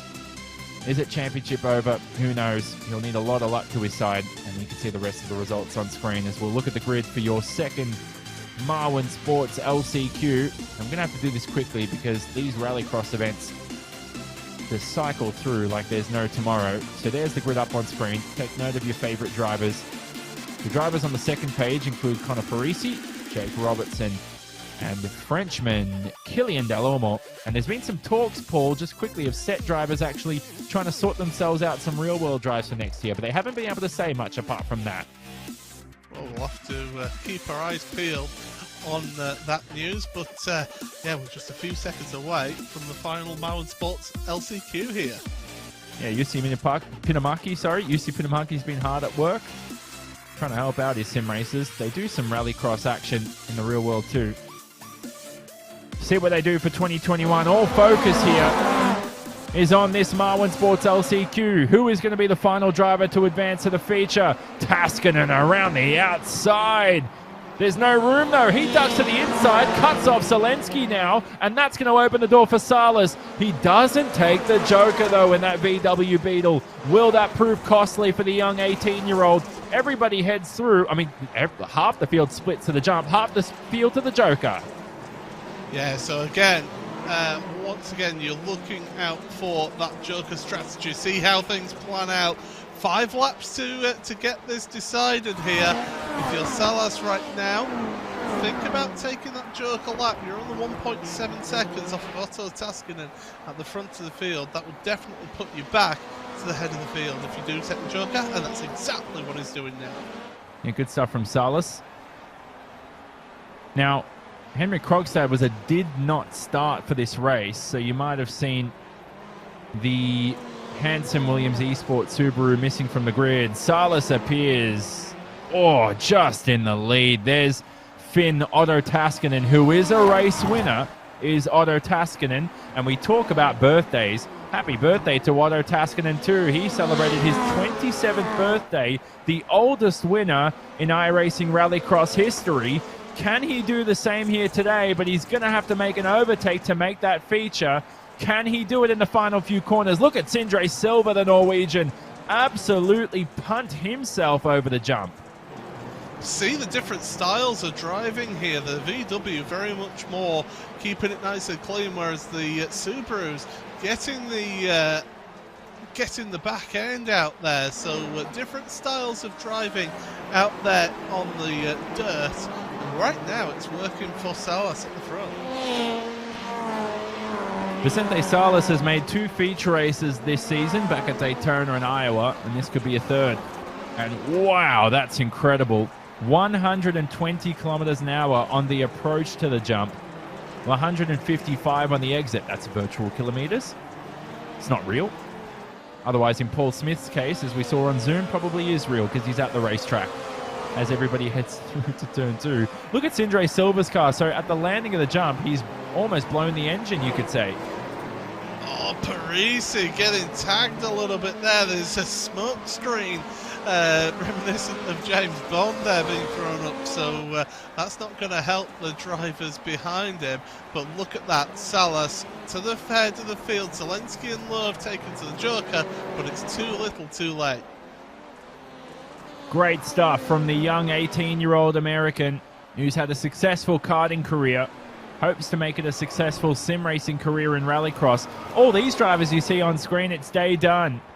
Everybody's going home with nothing, and Silva's certainly not happy with that after the race.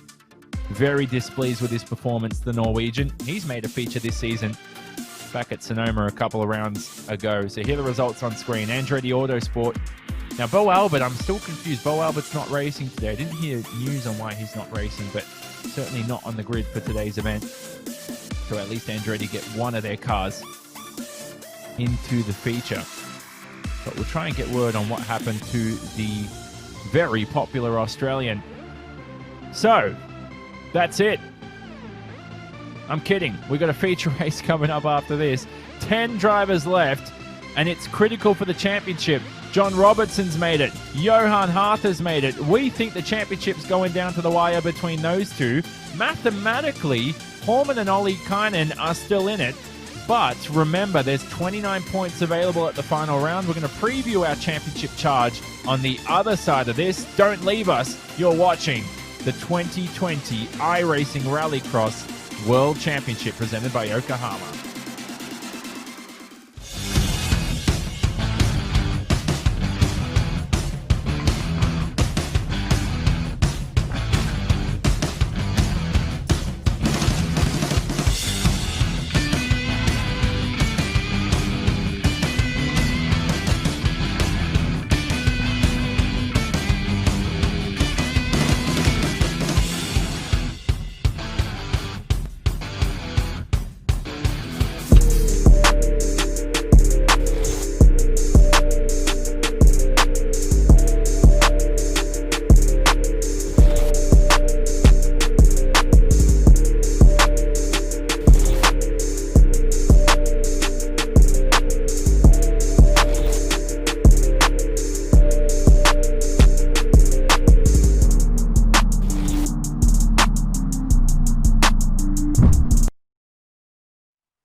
It's all coming down to this. Phoenix. We don't think the championship's going to be decided today. It's actually impossible to be decided today. We know it's going down to wine country in a fortnight's time. We'll give you all the permutations in a second, but it's Jonathan Simon alongside Paul Smith for today's coverage. Paul, man, have I enjoyed Rallycross today, but I'll tell you this much, I am breathless after an hour and a half of packed action. Yeah, it's been a tremendous show, hasn't it? I've thoroughly enjoyed this as well, and these drivers are giving us absolutely everything out there. And what more could we ask for, really? And what a feature race this promises to be as well. Championship contenders missing out with Mitchell de Jong. You've got Johan Hart, John Robertson in there, and well, don't write out others like Tommy Horman as well. Yeah, certainly. So Tommy Horman at the moment is 31 points behind John Robertson. And after this feature, there's only 29 points left at the final round in Sonoma. We think it's championship done for Ollie Kynan, no matter what happens in this feature. But you never know, Paul. If there's a DNF, they don't score points in this feature. The championship's still going down to wine country. But critically, though, the gap between your top two, there you can see on screen, between the 86 of John Robertson and Johan Hart in the number 90 is 8 points. That could make the difference here today, depending on their feature race results. Yeah, this is certainly going to be an intriguing end to the end of this championship. We had a great finish to last season. Of course, the first season was pretty fun to watch, but this one, it's been really intriguing because John Robertson had that advantage to start with, and Johan Hart, the rest of them have just slowly whittled that away from him, and so the pressure really is on the young driver's shoulders. Yeah, definitely. So look out for your fins of Horman and Ollie Kynan. It's still possible, like we said, for them to potentially win this championship, but it's going to be so tough. Ollie Kynan really needs a miracle right now. Had he not missed a couple of rounds, who knows what could have happened, as the drivers now head into your feature race. So Horman and Ollie Kynan from the front. Now, Paul, your set cars have been very strong on a worn track, and the talk today at Phoenix, much like we saw in Formula One last week at Turkey, the track has made all the difference here today. Yeah, it certainly has. These drivers, these set esports drivers, really have put the time in and the effort to work on their setups and get everything absolutely right. So definitely, this team is looking really good for this feature race here. So here we go, feature race coming up. Tommy Hallman will start from pole position. Like we said here at at Phoenix, it's a 2x3 by 2x3 grid. He'll start alongside his teammate Joni Ollikainen. Hopefully no bust-ups between those two. How about Alexi Heikkinen starting from the second row? Can he replicate a race victory here? Will he get the Heikkinen name onto the top step of the podium? It's something his brother did here in the first ever event at Phoenix for 2018 in round number 4. And then you've got your 2 championship challengers, John Robertson and Johan Hart behind. Marcos Matamoros, oh, is it beautiful to see the Spanish student who just celebrated his 20th birthday in his first feature race of his career. Danny Matrani is in 7th. And then you've got Josh Fox in 8th. And then the third Spaniard in this feature of Adria Perez starting from the back alongside Vicente Salas. You've got 4 Volkswagen Beetles in this feature race.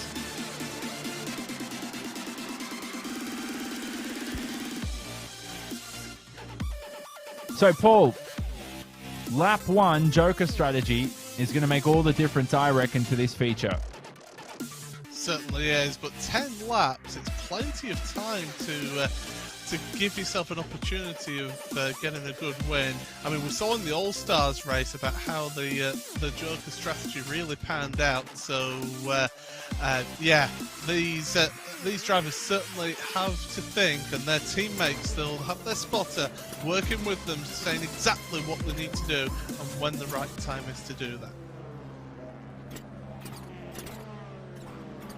Here we go, final feature race from Phoenix for the penultimate round of the 2020 iRacing Rallycross World Championship presented by Yokohama. We go green for the final time.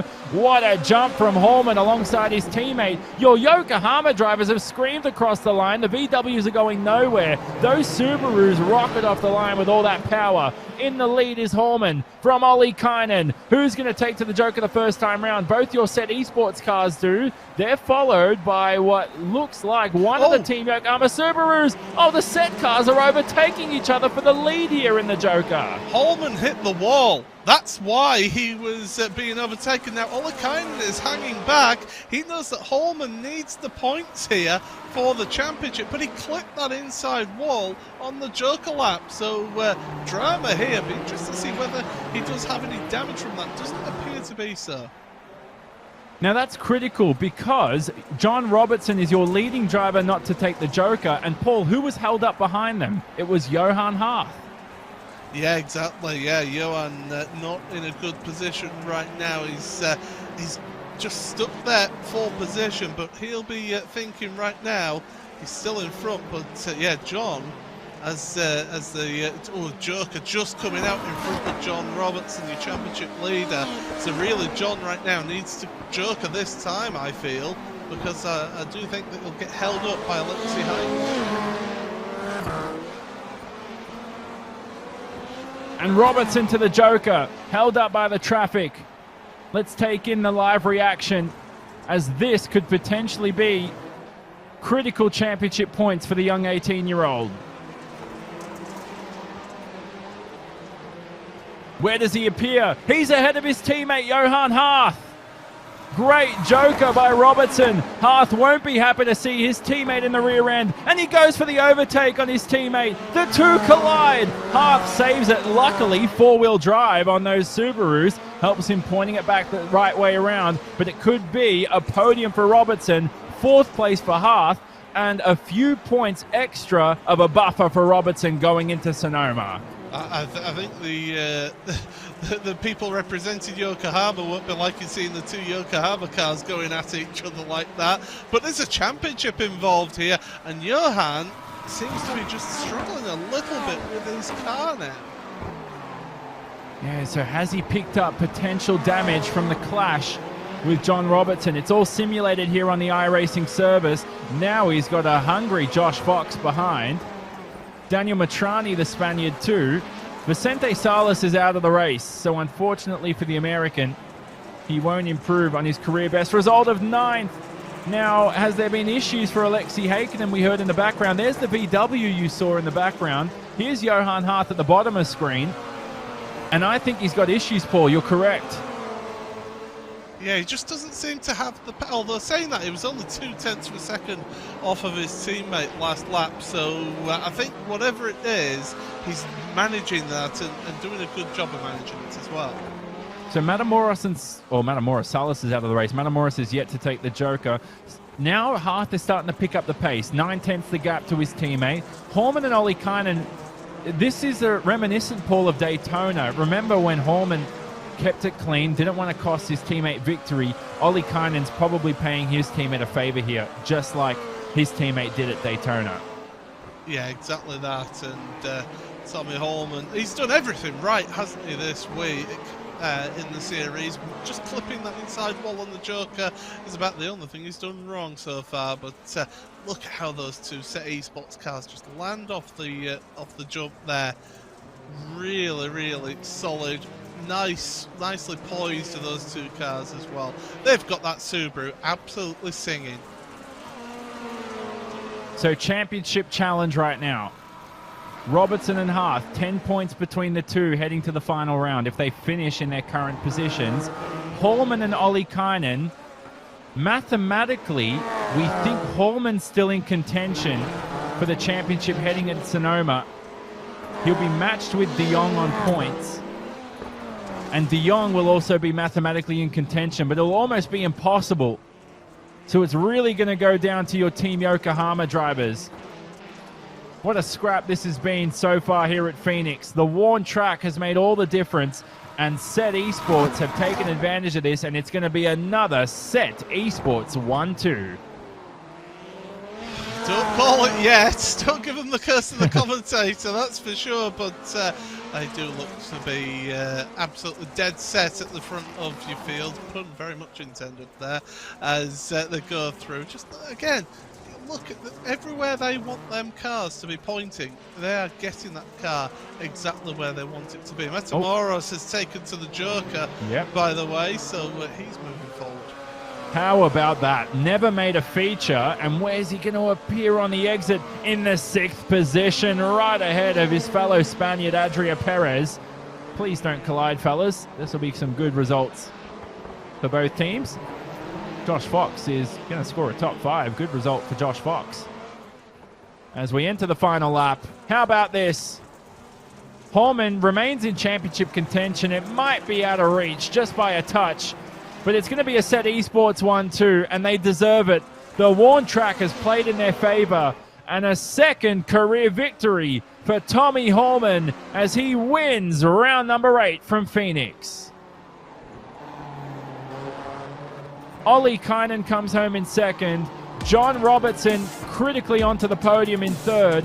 Extends his championship advantage and almost collided. Oh, they have collided after the race. Johan Hart is just trying to park his Advan Subaru and off the racetrack. There are the celebrations from Finn Tommy Horman. Luckily, Paul, with all the damage they probably sustained post-race, it's only a virtual repair. Yeah, absolutely. Thankfully, these drivers don't have to pay for the repairs on these cars. But yeah, it's certainly a brilliant performance from Tommy Horman. Not only pole position and win in the heat, but then there you go, the hat trick completed with the win here. Wow, what a race! What an event here from Phoenix. Horman with a victory, the 2nd of his career, and another victory for Set Esports. 5th career victory for Set Esports. Joni Olli Kainen comes home in 2nd. It's another 1-2 for the team. John Robertson in 3rd with another podium to his name with Johan Hart in the 4th position. Then you've got Josh Fox in 5th. Josh Fox with a top 5. And we've spoken about how impressive his performances have been this year. Josh Fox tends to finish seasons off strong, does the Williams Esports driver, also representing Yellow Squad and Hanson Williams Esports this year. Marcos Matamoros, happy birthday, congratulations. A career best result for your Spaniard. Adria Perez for Dreyer and Reinbold comes home in 7th, and another feature appearance for him. And Daniel Matrani with his first feature appearance of the season. The oldest driver in the field brings the Subaru home in 8th. He was sandwiched by a few Volkswagens there on the results page, with Alexei Heikkinen couldn't replicate his brother's victory that he had here in 2018, but still brought that Burton Kligerman Esports car home for some good points. The first time for that team, for Burton Kligerman Esports, that they've had 2 cars in the feature.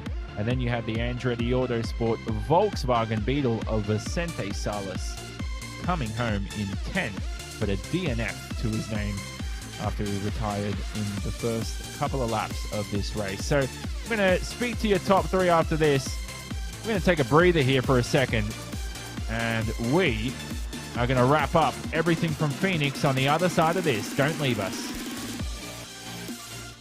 Take your driving to the next level at Dirtfish. Gain confidence behind the wheel of an all-wheel drive Subaru STI or rear-wheel drive BRZ. Get sideways with skills on gravel, mud, and tarmac. Dirtfish offers programs for every driver. Visit dirtfish.com for details. Today's new cars have upwards of 100 computers in them and a dashboard rivaled only by a commercial airliner. But wouldn't it be nice to really know what all that does for you? At Roadshow, we demystify the world of modern transportation with reviews of your next car, the latest news on what's changing the industry, and videos covering every screen and every new feature you'll encounter in the driver's seat. Get informed, get smart, and get going with Roadshow.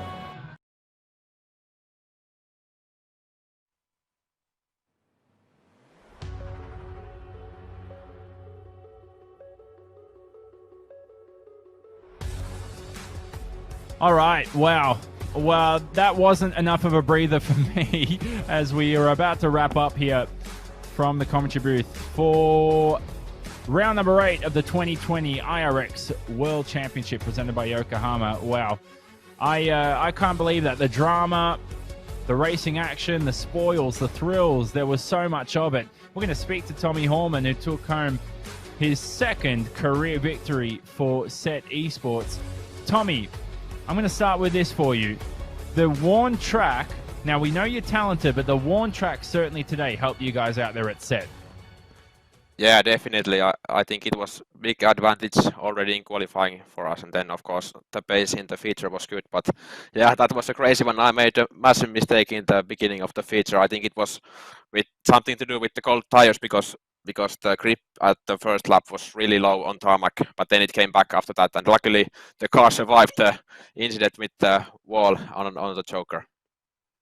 Yeah, we saw that, and you ended up holding up your teammate. Johan Harth was sort of held up a little bit, you could say, too, but hey, end of the day, man, it didn't matter. We talked about the result, the 1-2 for SET, and it reminded me back at Daytona, man, where you helped Yoni to victory. You didn't want to sort of hamper him too much and sort of make an overtake and maybe cost him victory. He seemed to pay the favor today again here at Phoenix. Yeah. The big thanks to Jonne.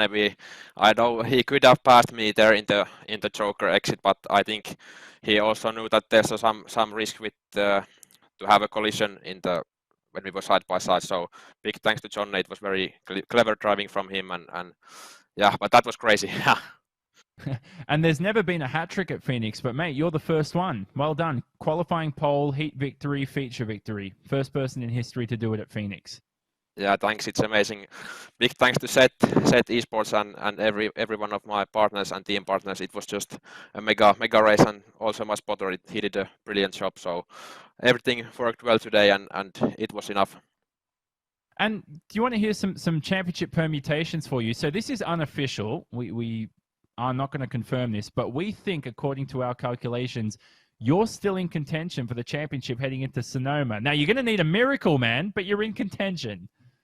Yeah, I think it's more about getting into the top 3 now, but it's going to be hard as well. But I think it's more possible than the champions. It's quite far to get the win, but of course we will go flat out there and hope for the best. Yeah, you're actually now, again, unofficially, we think you're matched with Mitchell on points now. So that means you're tied for third at the moment, but you have more victories. So we think on the tiebreaker, you currently have third. You've already done it. Okay, nice. That's good news. That's good news. But okay, still one round to go, so yeah, still can't show really up. breathe yet. And talk about that too. So you got a fortnight's break now. That's going to help you guys just take a breather, get a bit more practice in, because it's been a strenuous 7 rounds in a row, hasn't it? Yeah, for sure. It's good to have a break. It has been long nights all the 2 months now, so good to get some sleep and then come back stronger in Sonoma. All right, certainly, Tommy. Congratulations. Second career victory from you. And we will certainly see more of those in Rallycross history for sure. We're going to leave you to it. Congratulations to him. And we're going to speak to his teammate who came home in second. And that's Joni Ollikainen with another podium to his name. Joni, I've got to say, first off, man, it's finally good to see you back on the podium. And again, you've had some bad luck this year. You could have been up there for the championship, but hey, end of the day, it's good to see you guys where you belong in 1-2. Yeah, thanks. That was really a perfect race for us as a team. Of course, I was thinking about trying to overtake Tommy, but then I just thought that I'm gonna play it safe and take a good result for the team. Not risk anything. We thought you were being nice like Tommy was at Daytona and not trying to, cause any troubles between the two. You should have gone with that, man. You would look like a better teammate. Yeah, I think it was maybe something like paying back from Daytona as there in Daytona, Tommy didn't do any moves or something for me. So yeah, I just played it safe. Now, I don't mean to break some bad news to you, and you probably weren't thinking about this too much, but you're officially out of the championship hunt. Do you want to pick up, well, I'm not going to say do you want to pick up a win, but how easy is it going to be for you guys to pick up a win at Sonoma? Do you think it's possible? Maybe not easy, but do you think if Sonoma has similar track conditions to today, that Set can potentially 1-2 at Sonoma again? Yeah, I think it's possible. I am not sure, but I think track conditions will be pretty same in Sonoma like it was now. So I think that's a good thing for us and will help us in trying to get another win. All right, Joni, we'll leave you to it, man. Congratulations. Another podium, the first one since Sonoma. Maybe we'll see you back to victory lane like we saw at Daytona in a week's time. We're going to speak to John Robertson last, who is our championship leader. John, you finally, now I can't remember the last time you did this, but you finally extended your championship lead for once. Yeah, it feels nice. Obviously had a pretty terrible qualifying, but same for Johan and Mitchell as well. So really just wanted a solid feature race, which we got. So I'm happy with that. Yeah, we couldn't believe it coming out of qualifying. Your set cars were insane. They scored the 1-2. We knew they were going to be quick on the worn track. I was very surprised that both yourself and your teammate Johan Harth were so far down the order. What did you put that down to? I'm not really sure. We just didn't execute. We've done so much practice this week on that, and it just when it came down to it, we didn't execute on the lap. We'll definitely have a look at it. I think Sonoma is going to be similar conditions, so we'll need to try and fix it for sure. By the way, we saw, at least behind the scenes, we saw a brilliant reaction from you when you took the Joker in the heat. And we weren't sure whether you were laughing or smiling at you appearing in a good transfer position, or whether you were laughing at your brother who was launched over the anti-cut strip. I'm not sure if you caught that in the mirror. No, I didn't see that at all. I'll have to look back at it. Well, last thing I got to ask you now. So 10 points the gap between yourself and your teammate Johan Harth. You guys launched and rocketed off the lines today. Your starts aren't the issue. Qualifying is going to be all the focus, man. Now, the championship can't be wrapped up in qualifying. We know that. But if Johan grabs pole and you make a mockery of qualifying, you qualify 11th, he's got 6 points on you. Yeah, I mean, after this, we got a 2-week break, so I'm just going to spend that whole 2 weeks thinking about all the different permutations for the championship. But we just need a solid result. I've got a 10-point gap, so I'm going on the front foot. But I just need to perform. And final thing, actually, just quickly, so there would be relief as well that Mitchell and Tommy are so unrealistically in the fight too. They had a bad round today. Obviously, you're not sort of, I don't want to say, how can I put this? Like, you don't want to see them do badly, but you also don't want to see them beat you, if that makes sense. It's a good thing for you, right, that they're not putting pressure on you guys. Yeah, it's nice to go in with such a big gap. Going into this, Mitchell was so close, so yeah, me and Jan just wanted to kind of keep the gap the same if possible to Mitchell going into the last round. But yeah, we've pretty much locked out the top 2 now, which is nice. We can go into that ahead. All right, lovely. John, we're going to leave you to it.